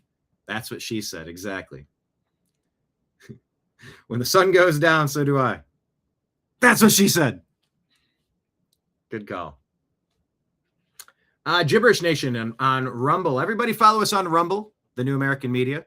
Remember, on Rumble, follow us on YouTube, the New American Media, and Patreon, the New American Media. Please consider becoming a monthly subscriber instead of selling you Egyptian million thread count sheets or coffee or survival seed banks or solar panels or whatever people sell you. I'm going to sell you a mattress. I'm selling you myself. Please consider signing up on Patreon or Rumble or YouTube. You just enter your credit card info and you say, yeah, I want to become a subscriber, and you pick the dollar amount. If it's $5, $15, $50, $100, $1,000 a month, whatever it is, please consider dropping your boy some reoccurring tips, because our reoccurring monthly expenses are many, many hundred every single month just on the TNAM side. all the services, all the technology, all the electricity, all the office expenses, they add up. So if you want to continue seeing the show, please support the things that you want to see more of and starve your revenue of something you're sick of. If you're sick of the crap they're pushing on Netflix or Disney Plus or Hulu, or I don't care what, pick your poison. Unsubscribe from something that you're currently subscribed to and subscribe to the New American Media, please. Or if you want to do a one-time Rumble rant tip or super chat tip, please drop something in that way. You can do Venmo or Cash App at Brian Engelman, spelled at the bottom of the screen, or PayPal, fuzzinstallment@yahoo.com. What is this? It's all secretly planned out by the RCC, reigned for 1,260 years, controlling both the religious sphere and the political sphere. Then they lost the political power in 1798, and Napoleon forced that. That is a deep cut. Yeah, that is. Yeah, that's our 400 level class. That'll be happening in the evenings. This is our intro. This is our intro course. Yeah, Arn is our grad school teacher, teaching like the more. It's like you have to have the baseline knowledge of the periodic table if you want to advance to figuring out the alchemy of, metallurgy, for example. Marion, oh yes, the content of their character, not the color of their skin. Let's see, where have I heard that before? It's so weird. Because it used to be that way. And then everything changed about 30 years ago. And it's kind of been crazy ever since. Special thanks to Kenneth coming in with an elbow off the top ropes. $10 super chat. Yeah, boy. That's a Flavor Flav. Yeah, boy. Thank you so much for that super chat tip. Let me toss it behind my shoulders into clink, the tip jar. Thank you so much. Appreciate you. All right, let me finish up with El Sayed. We went off on a sidetrack there. But he just wants to cancel the innovation of the American system. Escalating system that tends to raise prices. It keeps prices stable for everybody. And because it's the government, it covers everybody. And then on top of that, all of this crosstalk between payers and providers, that's really. Oh, sorry. You got to get the full image of him using both of his hands. It's very, it's very theater kid-like. I don't know. But this is, if you want to look up the definition of gesticulation, this is it. Really complex, and it requires a whole overhead. Hang on, did he have a weird pinky flicker thing going? And it requires a whole overhead system of various billers, et cetera, that go away because you've got one insurance program for everyone. Yeah, one ring to rule them all. One world government. Yeah, we like options in America. That's capitalism, competition. Senate Republicans put out, Democratic socialists will tax working families and they'll give it away to the millions of migrants they let flood the border. Agree.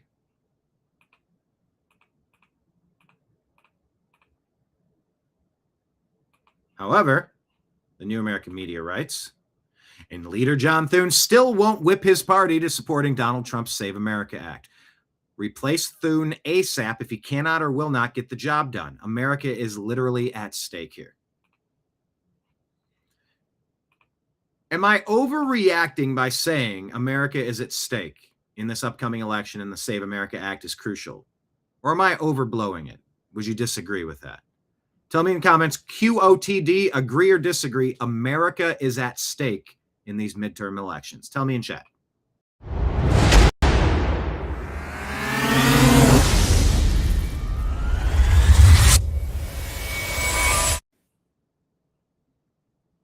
I was recently at a very interesting church. A lot of history in this church. Gibberish Nation in Rumble says, when you had church hospitals, it worked much like Shriners and St. Jude's. Government got involved, and then insurance and medical services skyrocketed with the preferred providers and corporations restricting choice. Yeah, like we need to improve all of our systems, but coming up with an awful idea as the only solution ain't it. Sorry, Democrats. Nobody believes you or trusts you. Patriot Warrior. Everything the government touches turns to speed. Mm-hmm.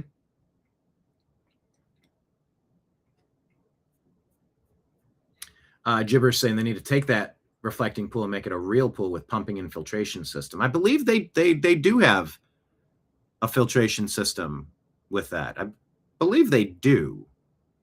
Circulating water. I believe they do. Fill it with liberal tears, says Patriot Warrior. That's good. Yeah. Gibberish Nation reflecting on a time before Obama, back when this country was progressing into a society based on character. And then the deep state destroyed it. Question of the day. Yes, I agree. It's existential. That the right people win these midterms. Marion, yes, we're up a creek without a paddle in deep doo-doo. Hell in a handbasket. Question of the day. America like steak. Huh? What?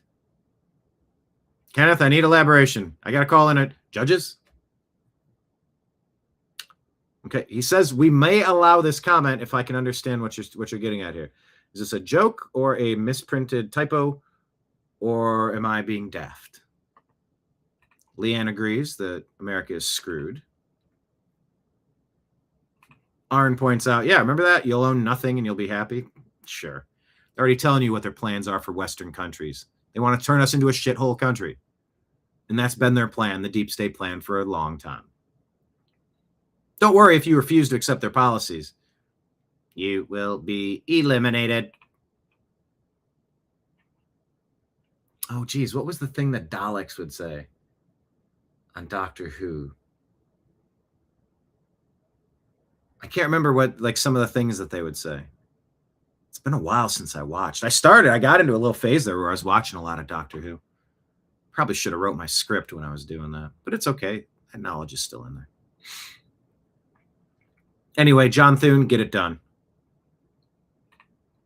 OAN discussing a little bit of James O'Keefe undercover video. I want you to watch a moment of this. And this may or may not be the guy that I met in the room when I was doing the interview with Adam Carolla at the 2018 Politicon in Los Angeles. I met a dude from one of the other networks. Maybe it was OAN, maybe it was Newsmax, maybe it was one of those. He was a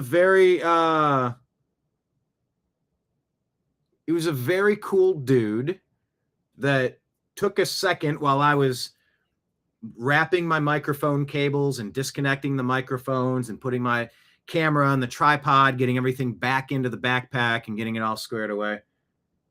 It may not be this guy, but it could be. And I regrettably, I don't remember what he said his name was or which outlet he was with.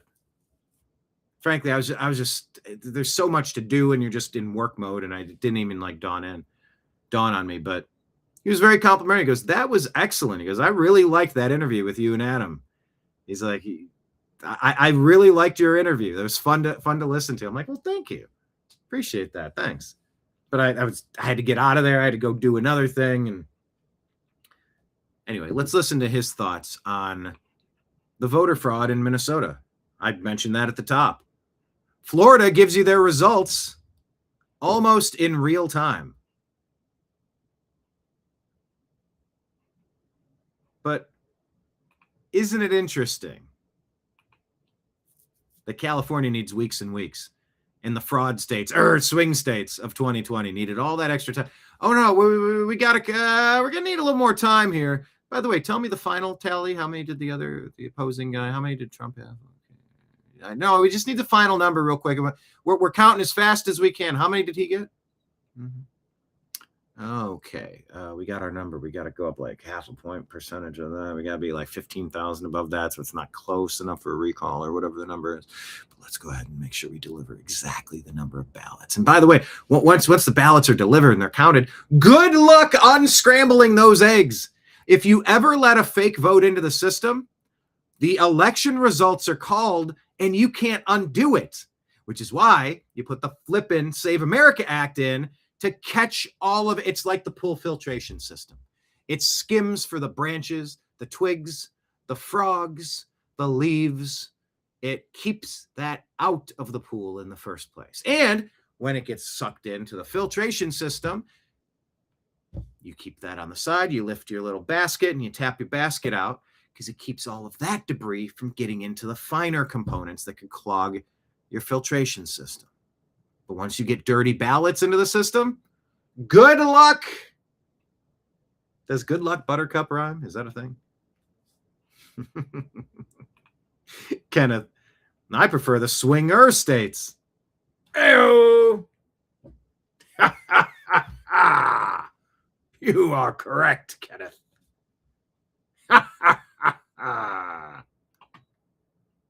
Well, there's that. I prefer swinger states. All right, let's take a listen here. Fraud. You and I know it's real. That's why you watch this program on this network. We know that our election systems can be compromised. There's no doubt. We know that voter rolls are full of illegal voters, dead people, people from other states. Illegals are on voter rolls. They need to be cleaned up. Yep. We have shown you so many examples on this program. By the way, that's a great. Marion says, can we put a filtration system in all of DC? Well, they don't call it the swamp for nothing. Literally since 2020, since we launched, of election security issues. Yeah, tons of election security issues. Good point, Arn. On YouTube saying, hey, remember when Biden said build back better? That translates out to everything will be torn down in order to start the vision and construction of the New World Order. Bush mentioned it. Carney has too. Yeah, I was thinking about that too. I was at this old church. Maybe it was from 1910. I think it was built in 1910. Currently in a dilapidated state, in need of $750,000 of repairs. Gorgeous paintings, murals up on the walls, gorgeous stained glass. Oh my goodness. And they're going to sell it. It's too expensive to maintain. And it's sad. But I was just looking up at some of the ornate edifices and structures and columns inside of this. I don't know if you'd call it a Byzantine church, but I mean, 125-year-old church, 115-year-old church, something like that. I was just looking at this. I'm like going, man, these paintings hold up. These are nice. The stained glass is incredible. And some of the columns and like the way it was cut out, and you got the wood beam going all the way across, and the marble columns were cut. They were etched the perfect way so they could buttress up against each other. 3 floors up, a big dome with additional. I'm going, this is incredible. This had to take. I mean, this took some planning. This took some funding. And they had a whole list of the original founders of the place. People had donated $100 in 1910. That was like a year's worth of pay. People took out loans and they said, we need to build a place that's going to be a center for us to congregate and gather and for the community to be here for one another. And like America's lost some of that somewhere. I don't know if it all went to like, we all have the world in our palm. And so like, we're just not out and about doing, I don't know, maybe community isn't as important as it used to be, but I would argue it's probably more important than ever. The thought that I had was how easy it is to destroy and how difficult and expensive it is to build. Democrats are the party of destruction. Rip it all down, change the name of this, remove the statue of that. I don't like that there's something built before me. Rip it all down. I think Browns head coach Mike Pettin came into Berea, their training camp facility outside of Cleveland, and I think it was Eric Mangini. If I'm maligning him unjustly, I apologize. No ill intent, but I think it was him. And a lot of it was, we need to change the culture and take down all of this artwork, and I want it to be my way, and we're going to institute this brand new thing. And it's like, stop. The Cleveland Browns organization, the football team, kind of helped build the NFL. NFL championship after NFL championship. I think Otto Graham went to 10 straight championships, winning 6 of them or something like that. Actually. So it's like you don't tear it all down. Oh, and I did look up Abdul Al-Sayed. He holds an MD, but he's not a licensed practicing physician, according to Politico. Medical degree from Columbia. Epidemiologist, assistant professor at Columbia, executive director of health at Detroit Health Department. Campaign and public statements often describe him as a physician or a doctor. But he never held a medical license to practice as a physician. Short-term internship during medical school, chose public health over systemic issues over clinical practice after medical school. He's earned the right to be called doctor twice over due to his degrees. I kind of feel like you need to be a football player to call yourself a football player, maybe. I got a joke. I'm a theoretical fit. I have a line that I'm a theoretical physicist by trade. You know, just kind of fascinated by the topic, spent a ton of time. Like, it's been a passion of mine. And they're like, really? So they says, they go, yeah, I'm a physicist theoretically. I'm not actually, but theoretically I am. Theoretically, any of us could be. Maybe theoretically all of us are. It's just a matter of life experiencing itself from many different perspectives all at once. There's no time. There's no past or present. Everything, no past or future. There's all just one instantaneous moment where everything's happening. Theoretically, I'm a physicist. Actuality? Nah. So I don't know. I don't know if Dr. Abdul El-Sayed should be called doctor or not, but Grok is at least showing us there's something there too. And just in the last few weeks, there's been more gaining attention. One of the states that we focused on, Minnesota. Sorry, not sorry. It's corrupt as hell.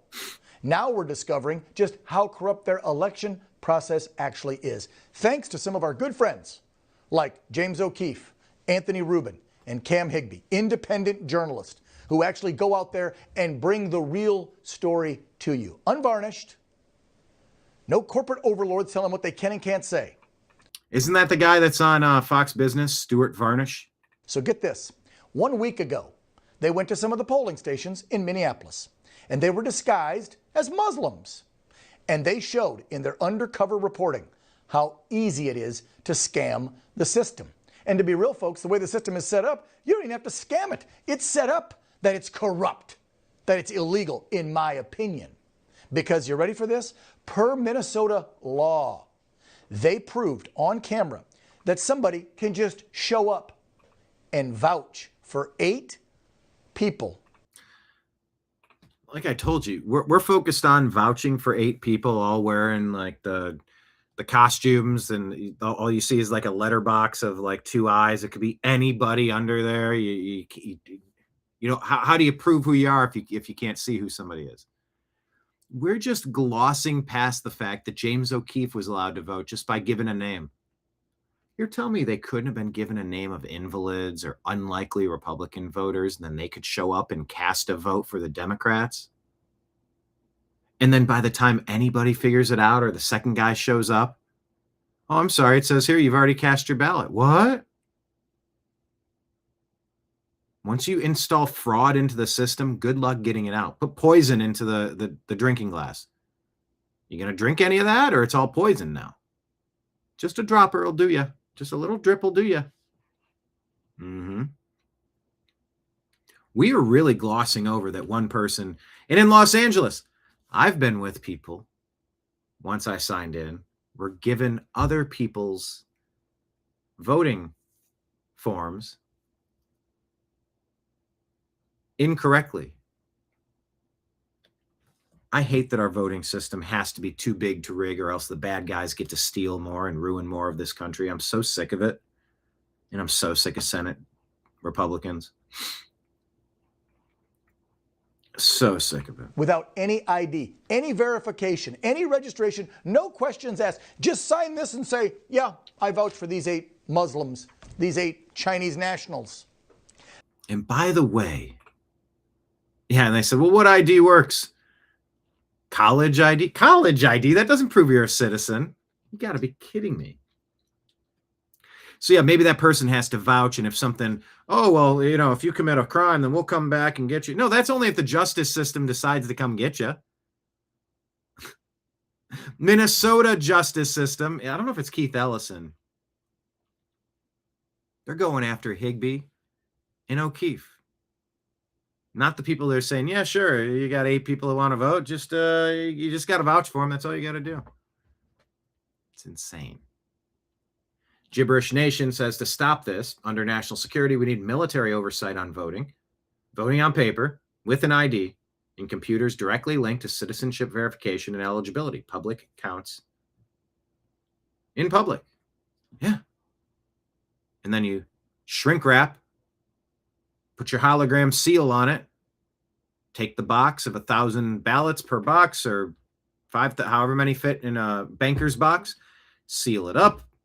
I vouch for these paper ballots. I vouch for these paper ballots. You both put your Republican and Democrat stamp on them, and it's logged as box number 1, physical ballots for 730 Republican ballots per 1,000. The rest are Democrats. And if you ever need to do an audit, you peel the holographic tab, you open up the box, shrink wrapped, and you can just double check. Yeah, it is what they said it was. But we're just not doing things the right way. They even got poll workers on camera how to explain how this ridiculous legal process works in the state of Minnesota. Watch this. They're not voting? They with the vouching. Yeah. They're vouching for. I vouch for them. Oh, great. It is that. Oh, great. Okay. Yes. How does that work?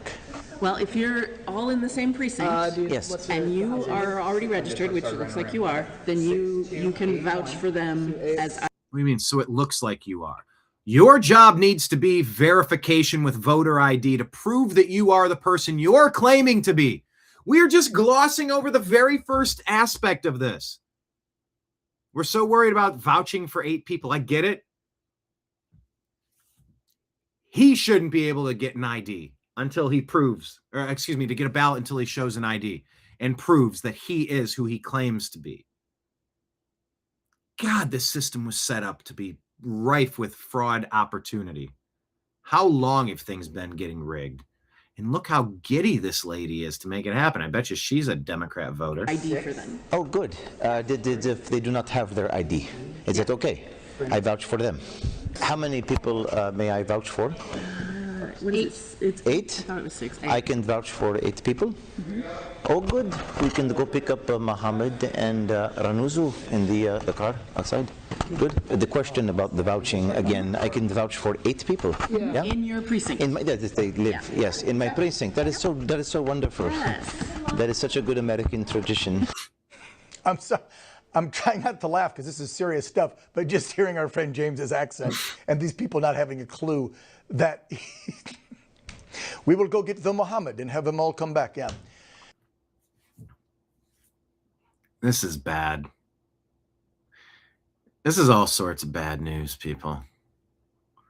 Why did we let John Thune and the Senate Democrat, what's the difference? Senate Republican, Senate Democrat. Why did we let them block this?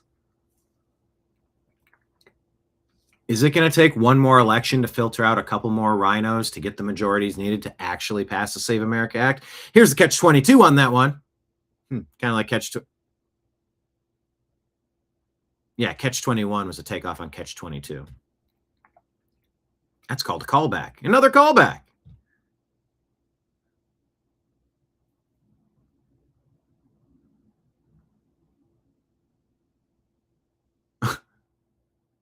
You can't have an election that's going to filter out more rhinos and deep staters to give the MAGA majorities that are needed. People say, oh, he's got the House and the Senate, and he's not doing anything. He's being blocked by the own traitors in his own party. Stop. but you can't throw out some of the crumb bums without a secure election system. But you can't get a secure election system until you throw out enough of the crumb bums and replace them with MAGA members. We find ourselves in a very precarious predicament, people. Marion says, Thune needs to go. And soon. Exactly. Good morning, Tango Liberty. Hope you're doing well, too. Happy to have you. Everybody hit the thumbs up button, hit like, hit subscribe, share the show with a friend. Yeah, these deep staters, they are going at it. Gibberish points out, yeah, that these people could go show up at, all you need is the name of somebody who hasn't voted. Do you just get like the name of people in nursing homes? Somebody on the inside feeds you a name, just go to each precinct. 9 votes plus 9 votes plus 9 votes plus 9 votes plus 9 votes. Okay. How long before you have 50 or 100 votes? How many different precincts could you visit in a day with getting away with it? Oh, none of that's happening. Good. Let's make sure it can't happen. Because if there's a potential for it to happen, I'd like that potential to be 0. That's not what we mean. How about this? If any woman anywhere has been abused by a man, a mean old man, wouldn't we want to see that number of men who abuse women without consent down to 0? That's not the same thing. Oh, tell me. If voter fraud is bad, shouldn't we want none of it? Like we don't want to see any men ever abuse a woman? I can't do this anymore. I don't want to talk to you. You're maggot. Does not compute. Does not compute. Short circuit. Short circuit. Beep, boop, beep.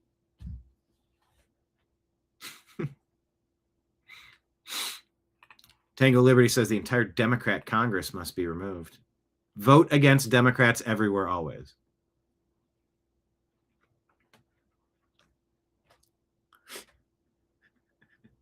Yes, there's a good joke in there, Kenneth. It'd be something like, if James O'Keefe goes into Germantown, with himself included, how many votes could he cast at the Germantown polling location, precinct? How many votes could James O'Keefe cheat away theoretically if he went to the Germantown district? 9. Oh, wait, there we go. That's the one. 9.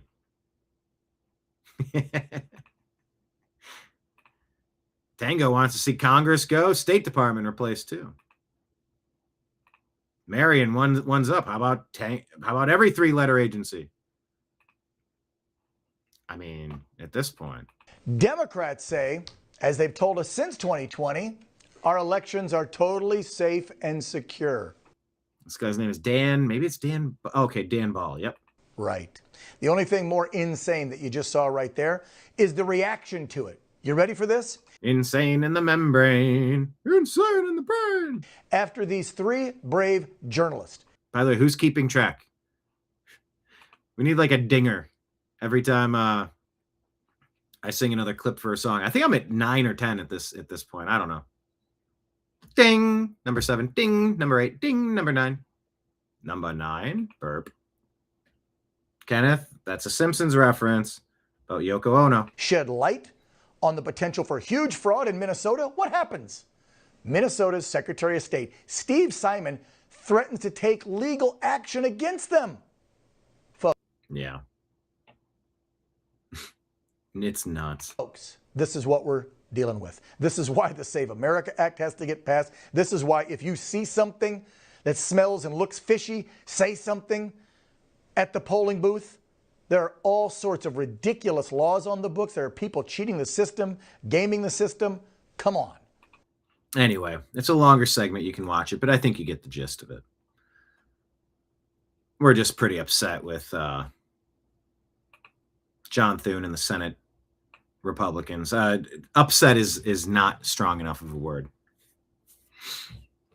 All right, Representative Harriet Hagman. Let's move on. You get it. I could go on and on about the topic, but I've sort of... We're all preaching in the same choir, in the same dilapidated church. Speaking of dilapidated, California is refusing to build new dams, reservoirs, or desalination plants.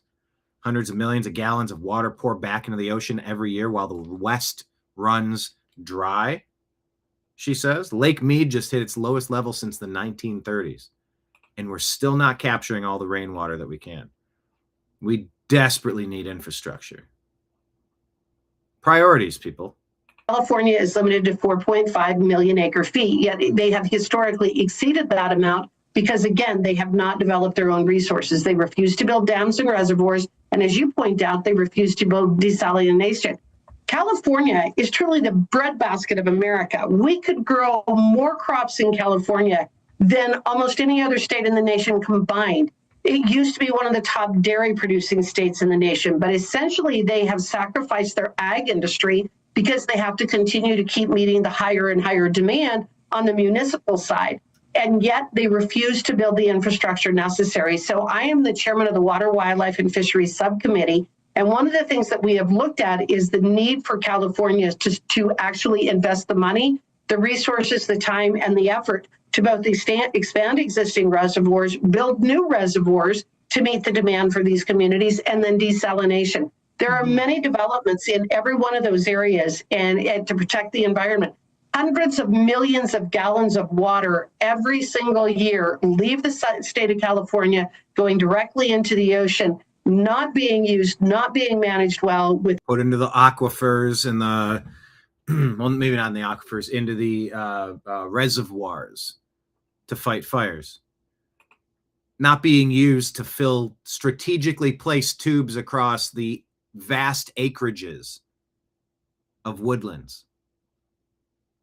Draw a grid pattern, fill it with water, break glass in case of emergency. Deploy something that pops that system open and lets all that water go, and you draw a grid. And you can have fire lines, you could have fire breaks. Now, maybe it won't fix everything, but if you could get enough of these strategically placed on the latitudes and the longitudes, you kind of like train tracks, a couple here, a couple there. So if there's a wildfire raging in Alberta, for example, Arn, you fill these big tubes and you run them through the forest. Yeah, we find a way to figure it out.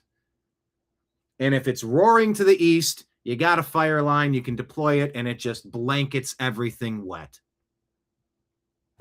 I don't know if it would work. Maybe if they were enough of them in enough consecutive order and you can quadrant them together. But letting all this great runoff water, this great fresh water coming down mountainsides and from mountain melts through the rivers, stuff that's just flowing right into the ocean. Take it, collect it, use it.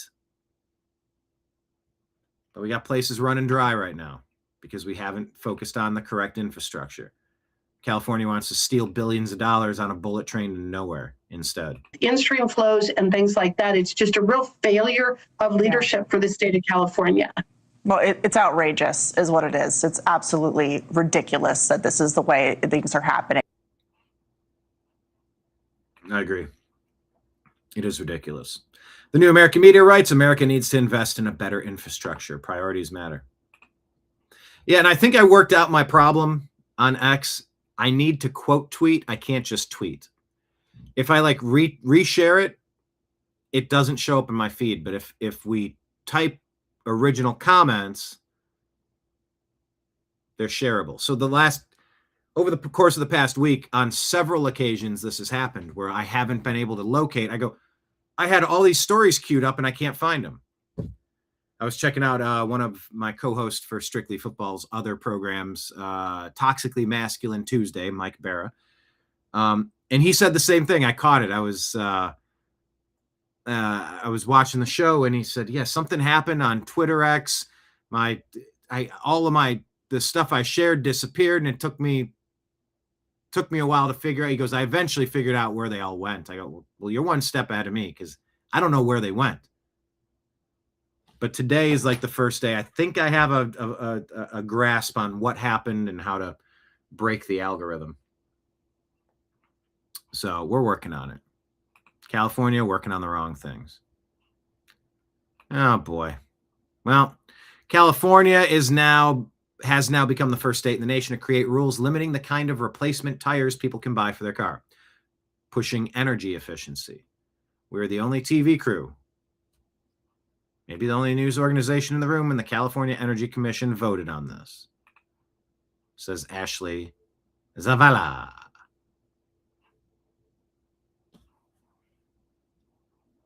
Micromanaging while the big stuff is going to the birds. I don't want that. Just focus on the big picture stuff. Stay out of my life. Stop micromanaging me everywhere I go. But hey, that's California for you.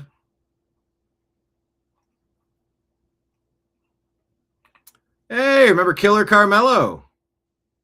Remember this bum?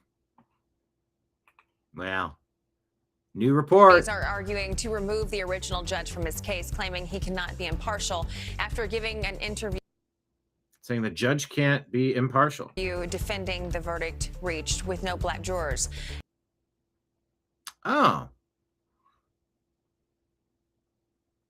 Eric Daughtry says, WTF, convicted murderer Carmelo Anthony now crying racism and demanding a new trial because the jury that convicted him had no black jurors. Grasping at straws. Anthony's team also argues public access restrictions violated his civil rights. He has spent the past 2 months serving his 35-year prison sentence after being found guilty of stabbing and killing Austin Metcalf during a Texas track meet last year. Totally unnecessary. Anthony claims he... By the way, that's funny, Kenneth. I'm so tired of California's politics. But, hey, try the steak. Tip your waitress, eh? Acted in self-defense. Tomorrow, the judge who remains or is appointed to the case will rule on his motion for a new trial. Philadelphia police are searching for this. Oh, somebody told me about this story.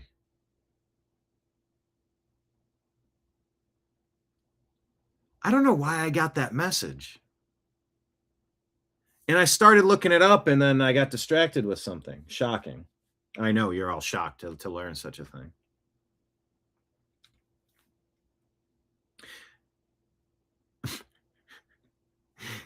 I got a communication from a Fox News producer today. I didn't know what the story was connected to, and it says, of course, I would get assigned the Chucky story. And I go, what are we talking about? Was that message meant for me? Did I respond to something else? And maybe that's the case. I send a lot of messages, a lot of research on stories. I go, but what is it? Chucky story? What? Apparently right here, Philadelphia police cops are hunting a man in a Chucky mask, harassing multiple people. I mean, that's super creepy, yo. That is so funny, though, because I saw that comment. I go, what are you even talking about? Now, I will say it is a bit of a guilty pleasure of mine. Halloween time. Dress up as Scream. Dress up as... Scream is a good one. It's like a flat affect when you wear the mask and you just have a robe and it's just like you're nondescript. You don't have identifying characteristics and you're just like, you go to big Halloween parties and you roll as, classic characters. But doing this stuff in the middle of August, I don't know what we're doing here. Okay, good. Well, at least I know what this Chucky story is. Suspect accused of terrorizing people are That was just poorly clipped, and it actually provided me some information. Thank you for that.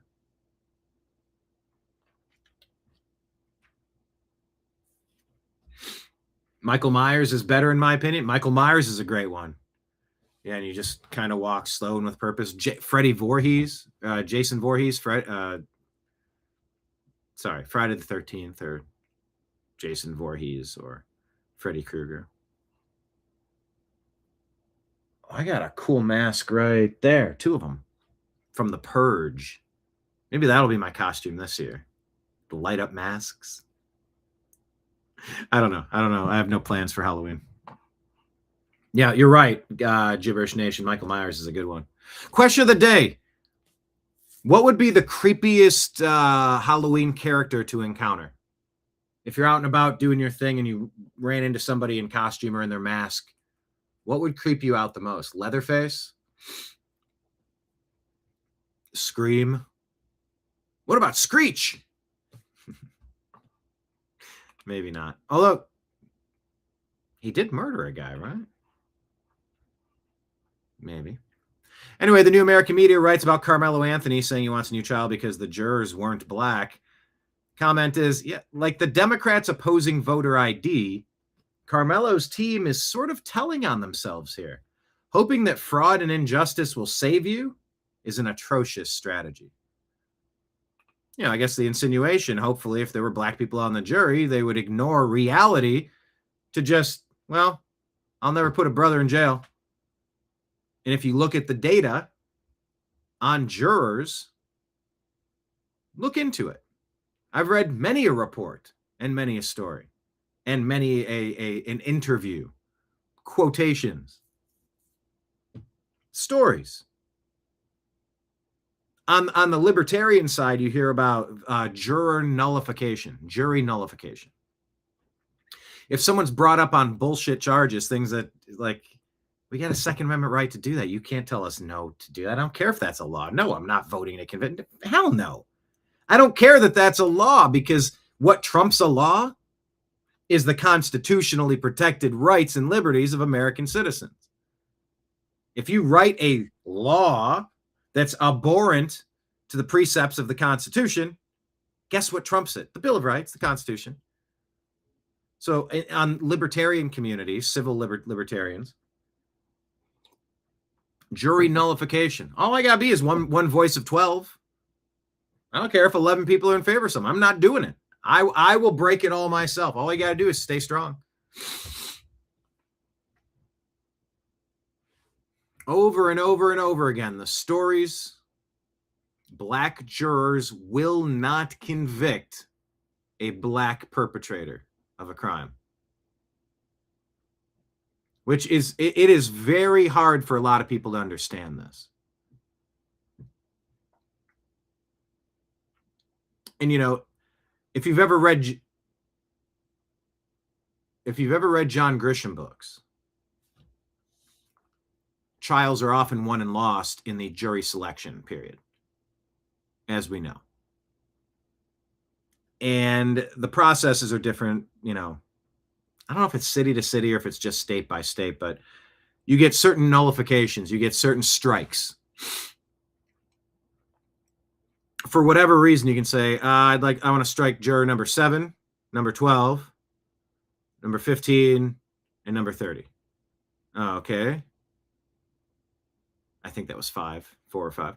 And then the other side, the prosecutor and the defense, I'd like to strike this soccer mom, that old white guy, that, whatever the case may be. And every prosecutor and defense attorney, they're going to be playing the demographics. Well, we need more women. Women are sympathetic. Women are trickable. Women are emotional, say some attorneys. We need more women on this jury. They won't convict this little kid. I know he's 19 and he filmed himself intentionally running over a biker and laughing about it. But these dopey, angry female white leftists, they always side with the criminal for some reason. Maybe because we beat shame into them in our public school system. They feel guilty for how good they've had it for so long, so they will bend over backward for their abusers. It's Stockholm Syndrome. More angry white female leftists on the jury, please. But yeah, insinuating that you can't get a fair trial because you didn't have black jurors. I mean, you killed an unarmed dude at a track meet. Completely unnecessary. When keeping it real goes wrong. Not necessary. But anyway, that's happening. Karoline Leavitt Still around. I thought she officially resigned, but it still says press secretary. I think she officially stepped down now, but I don't know if a permanent replacement has been made. If so, it didn't cross my desk yet. Let me know in chat if I'm missing something. According to New York Post, Trump administration has axed refundable tax credits for illegal migrants, saving taxpayers $3 billion. Did you hear that? That's a good thing. Once again, here's another case of President Trump fixing something super broken that was super stupid. But I'm sorry. Why was this happening in the first place? This should have never been allowed to happen in the first place. Question of the day, Kenneth says, Biden. Joe Biden would be a scary costume. They call me, I had these big hairy legs. Kick the crap out of Corn Pop. Come here, let me smell your skin. I feast on skin. Skin. Yeah, that'd be scary as shit. Question for you, Kenneth. Which Joe Biden mask would you wear? How many Joe Bidens did we see? About 4? Remember the super tall, like 6'9" one? Remember the one that was super old, the one with the pointy nose, the one with the... Yeah, we've seen 3 or 4, maybe 5 Bidens.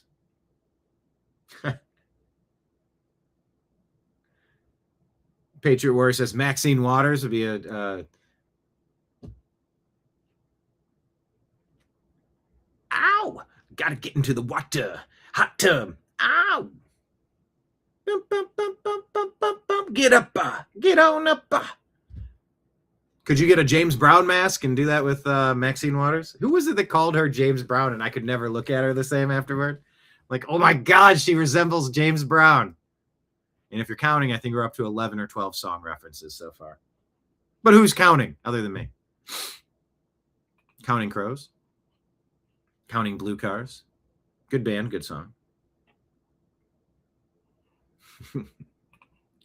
Anyway. But yeah, this is another example of the Trump administration maybe not having a great idea, but cleaning up obvious waste, fraud, abuse. That's probably the best thing Trump is doing, is fixing obvious problems. The New American Media writes, don't try to say that MAGA is exactly the same as Democrats. Don't try to sell us that it wouldn't be a massive problem if Democrats win elections. This is another fix of an obvious problem. Why are illegal aliens getting $3 billion? Excuse me. That's nutty. Treasury Secretary Scott Bessent. Zesty Bessent says under POTUS, the days of illegal aliens collecting taxpayer-funded benefits are over. The federal law is clear and U.S. Treasury is enforcing it. American taxpayers should not be forced to foot the bill for benefits going to those who are barred by law from receiving them. These proposed regulations end the abuse, protect the integrity of the tax system, and put Americans first. Bravo. However, why was this ever happening in the first place? Before I get to this, let me ask about significant results from yesterday. Eric Daughtry says, Spencer Pratt drops the mic after Florida counts 100% of their 3.3 million votes in a couple hours. Wait, how did Florida count all their votes already? I was reliably informed. Democracy takes 5 weeks, says Spencer Pratt. California is a disgrace. Florida is the model. So Byron Donalds, Trump-backed Byron Donalds, wins 48% roughly over Lieutenant Governor Jake Hollins. James Fishback came in 3rd. Paul Renner came in 4th, among others. Fishback didn't get close, but he had the I Hate Israel crowd going pretty strong. Governor, on the Democrat side, former Republican Representative David Jolly, Former Republican Representative David Jolly beat Dana Foster handily. But why is a former Florida Republican representative, David Jolly, running as a Democrat? Huh. This will be Byron Donalds versus David Jolly. Special election for the remainder of Marco Rubio's term. Republican incumbent Senator Ashley Moody easily wins 80% of that.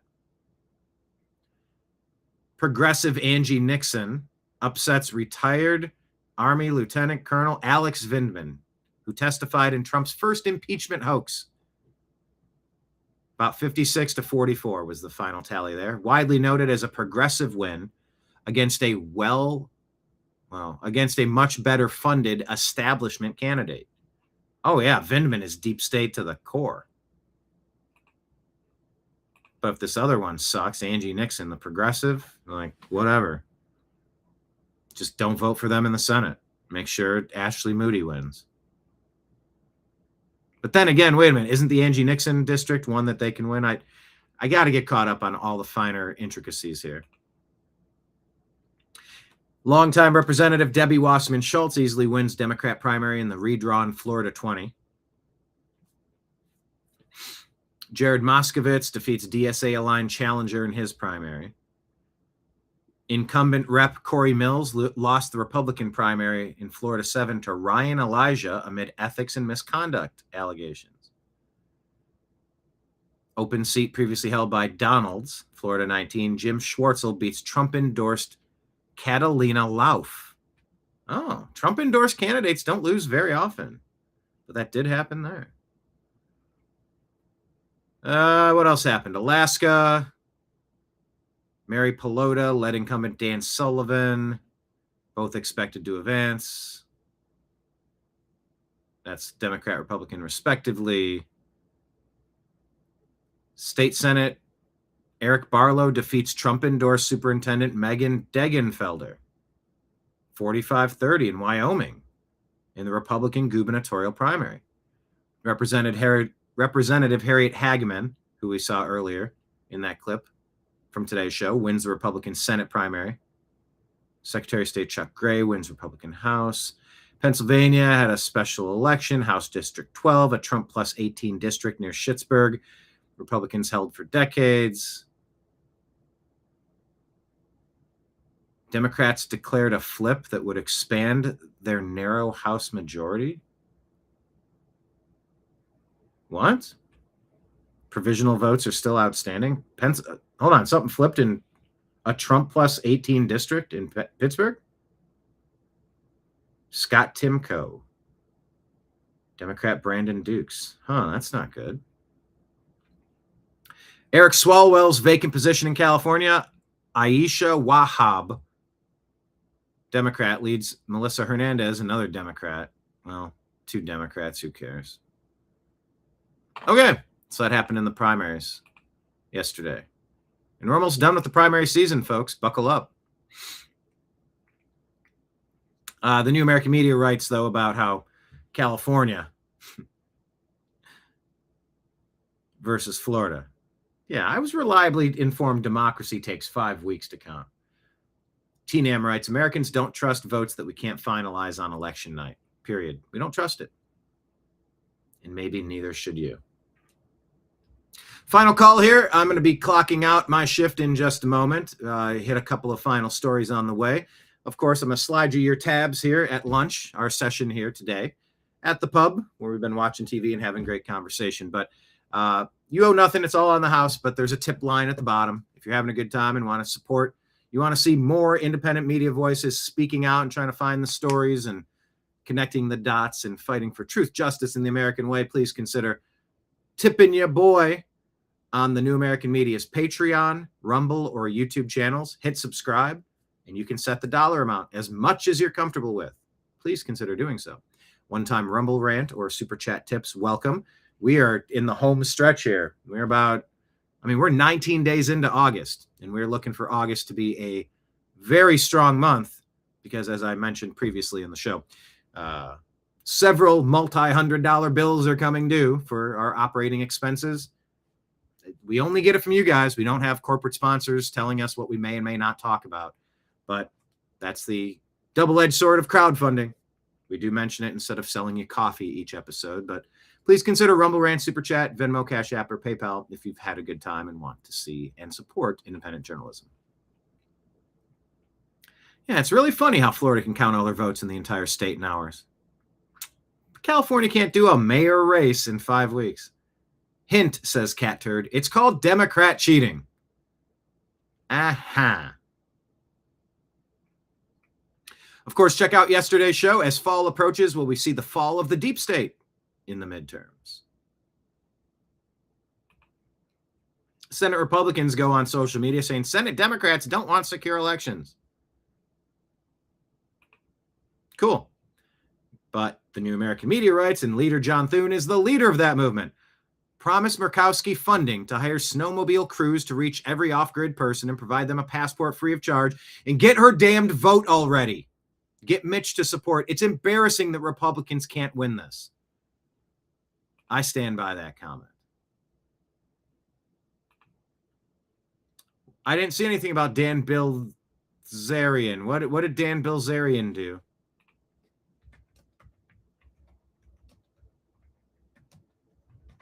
Was he running for something in Florida? It didn't pop up when I grabbed my synopsis.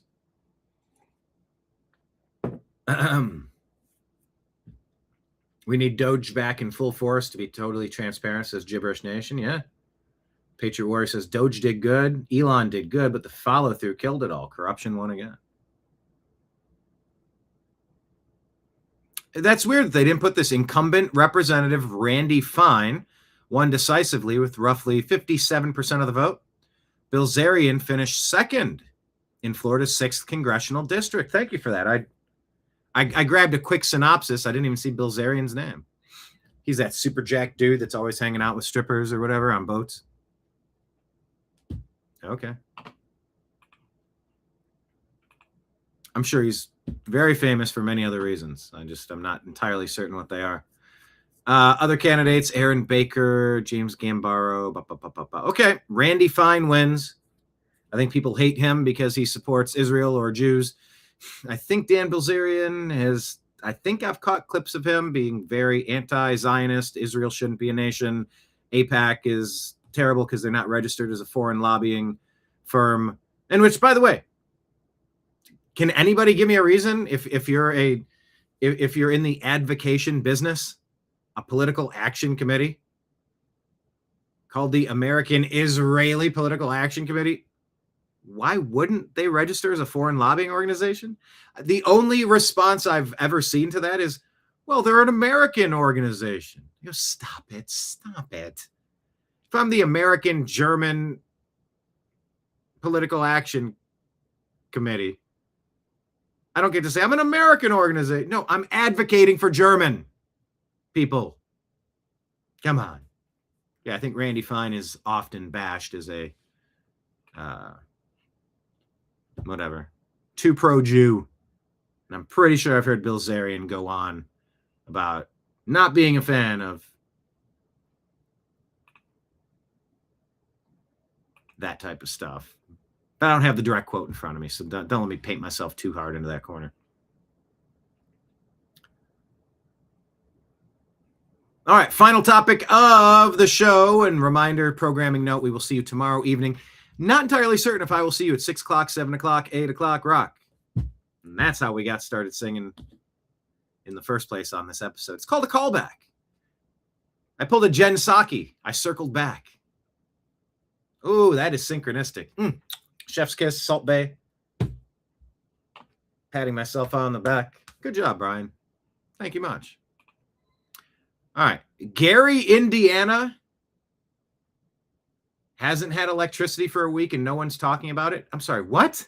Gary, Indiana hasn't had electricity for a week and no one's talking about it. What happened? They're driving in pitch black for miles with no food, no water, or electricity. Because 8 tornadoes hit the city and they'll be without power for another week. And it's so bad, people are breaking into each other's houses and robbing each other's for generators, as well as batteries and flashlights. Why aren't they getting the help they need? There's many alleged scandals going on. Because when workers showed up to fix the utility, apparently gunfire struck the utility workers' vehicle so they didn't return. This halted all restoration to Gary's power. Well, they tried to make sure it was safe enough to come back. So the same residents that needed power miraculously shot at the workers that were going to restore power? It gets even deeper than that because NIPSCO is supposed to clear trees. No. I wouldn't say it's miraculously.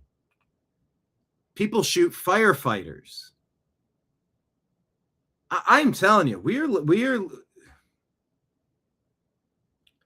There are things that make sense in this world, and there are things that do not make sense in this world.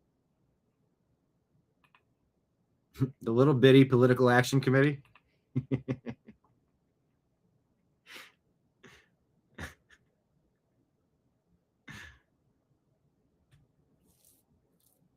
So there's that.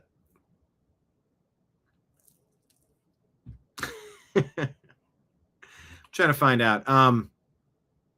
83,000 buildings and homes still without power in Northwest Indiana. I'll have to put some more posts out about this story. This is big. We should know about this. But I had a relative living in Gary, Indiana. They called it Scary, Indiana. And they got the hell out of there as soon as they could. It is a bad spot.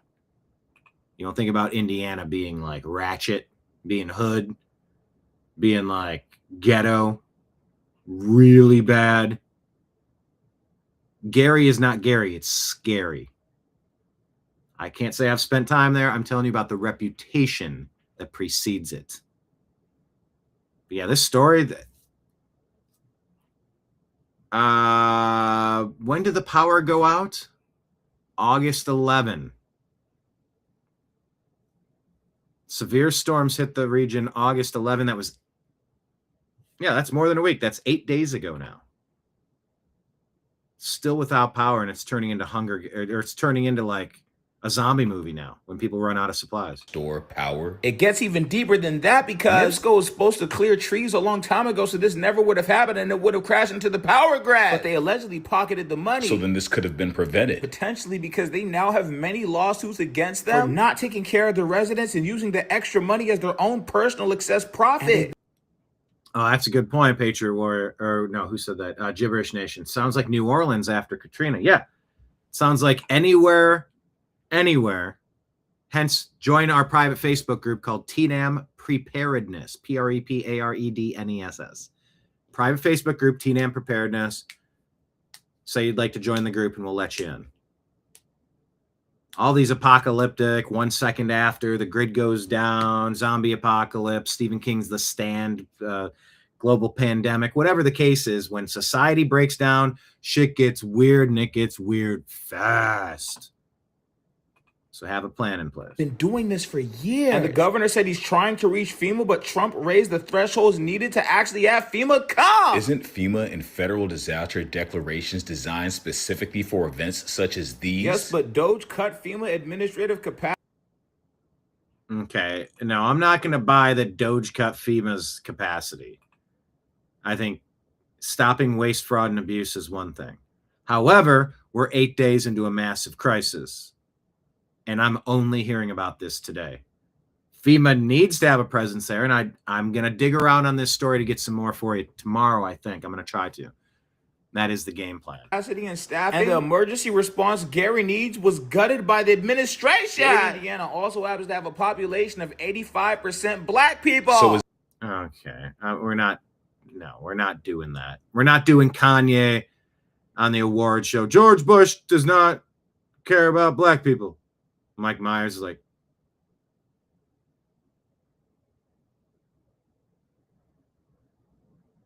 okay.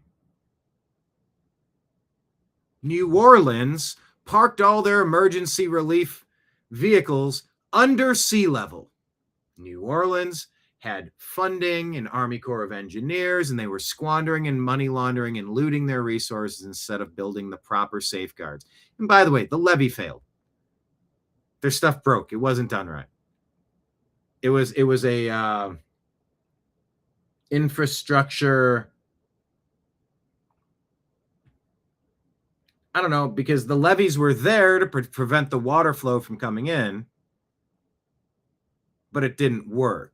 And so you got to build back better. Hey, there you go. There's another callback to the Biden disaster, if you will. Does FEMA only help females? FEMA for females? Females for FEMA? Yeah, there you go. That's the group. Females for FEMA. Is this a coincidence or a structural failure that could have been prevented? Okay. Could the structural failure have been prevented by the black residents of Gary, Indiana? Or no, you just want to blame the white people in Doge and the White House for what the Gary officials did not fix with a very susceptible electric supply grid. It's clever how you do that one. That's some interesting mental gymnastics, but nice try on that one, whoever this guy is. For another week 2020. Say hello to the darkness. That went off the rails really quick. Say hello to the darkness. I mean, that thing when he's like, that could be a Halloween costume. Gibberish says we went without power much longer than that after hurricanes.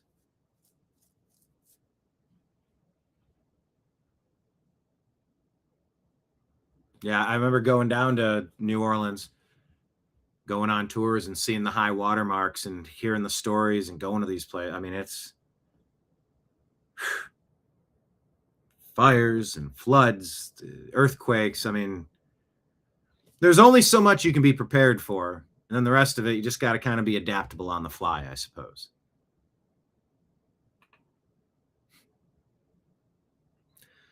Bye, bye, Miss American Pie. The levee failed because a Chevy was driven into it. Good old boys were drinking whiskey and rye, singing levees fail and everyone dies. Bum, bum. Yeah, Marion, it is. And that's the final story. So what's the tally from today's show? Did anyone keep track with a little hash mark on the side of the show? 12, 13, 14?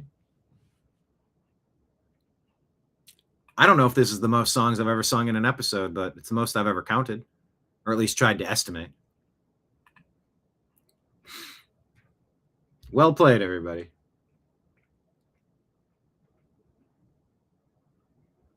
Yeah, the rich people in New Orleans stopped repairs and upgrades on levees 2 times with noise complaints. State and city diverted federal funds. Yeah, it's all a mess. A lady walking her dog gets to file an injunction to stop the president of the United States from fortifying a safe underground bunker and strategic devices at the top of a ballroom so you don't have to have all your events in a tent or at the DC Hilton or the Marriott or whatever, whichever one it is. A lady walking her dog. Noise complaints. Shut up. You got to build the infrastructure that you need. Now, our data centers infrastructure that we need, if we don't do it, China's going to write the AI and we're going to be living a communist hellscape. I don't want polluted water. I don't want high energy prices. I don't want noise. I don't want electromagnetic radiation. But we do need computational power. I don't know.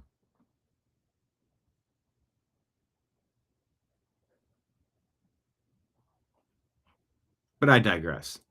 The New American Media responds to this scary Indiana story saying America needs to fix. Oh, that's supposed to say the water. Wasn't that? Can't edit this late. Gary, Indiana has an unfortunate. America needs to fix the water, the power, the roads, all of it.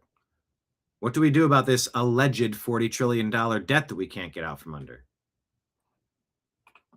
I heard a story that the largest share of United States spending is bankers that have enslaved this country. They think we're slaves to them and that we need to forever pay interest on loaned money that I never took out. Yeah, well, a politician did somewhere. Then go get it from him. What do you want? What do you try? No, we got ya. You're our slaves forever. The number one expenditure in our budget is interest. Flushing money down a toilet to banksters, bankster gangsters. I'm all in favor of making our healthcare better, making our monetary system better. But the DSA doesn't have any of the answers. My friend Archie is welcome in the bunker, he says. My friend Archie. Eat it. Eat it. I love how he called her eat it.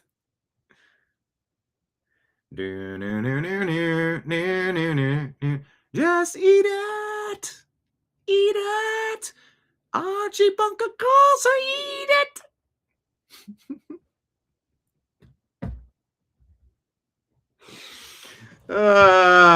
Yeah, now this is reminding me of my slap happy show yesterday evening. A lot of silliness, but hopefully having some fun as well. All right, everybody. That is the end of my shift. I am clocking out. Kenneth says, I am only a slave to the rhythm.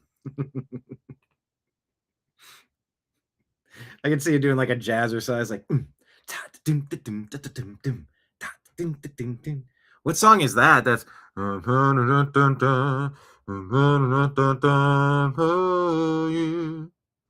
Oh, that's. I've had the time of my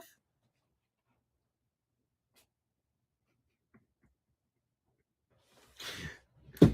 Thank you for being here on Off the Rails Wednesday with your host, Brian Engelman, here on the New American Media's TNAM Daily Show, because the news always matters.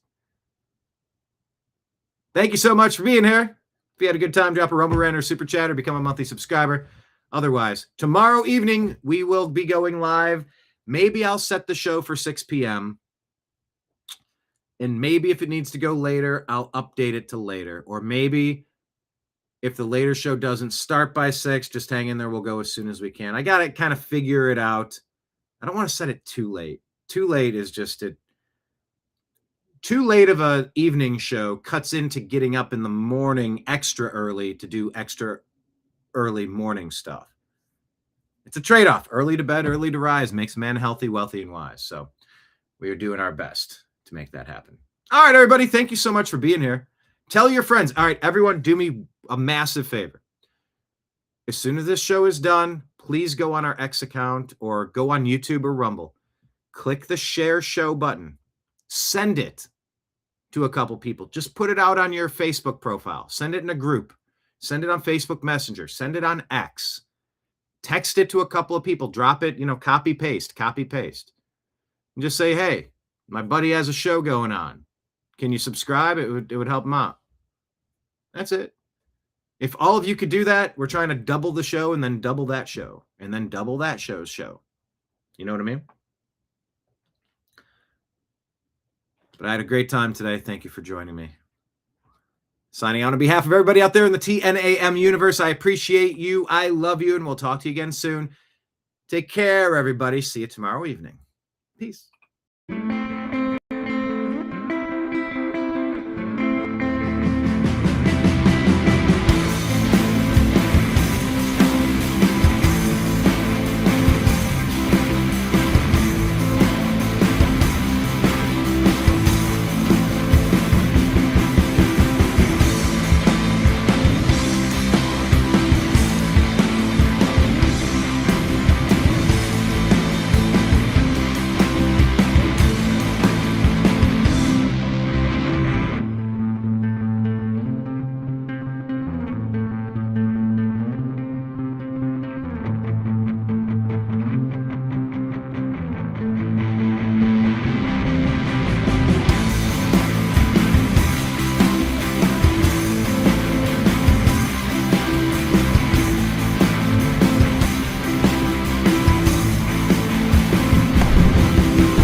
Your guide to the truth.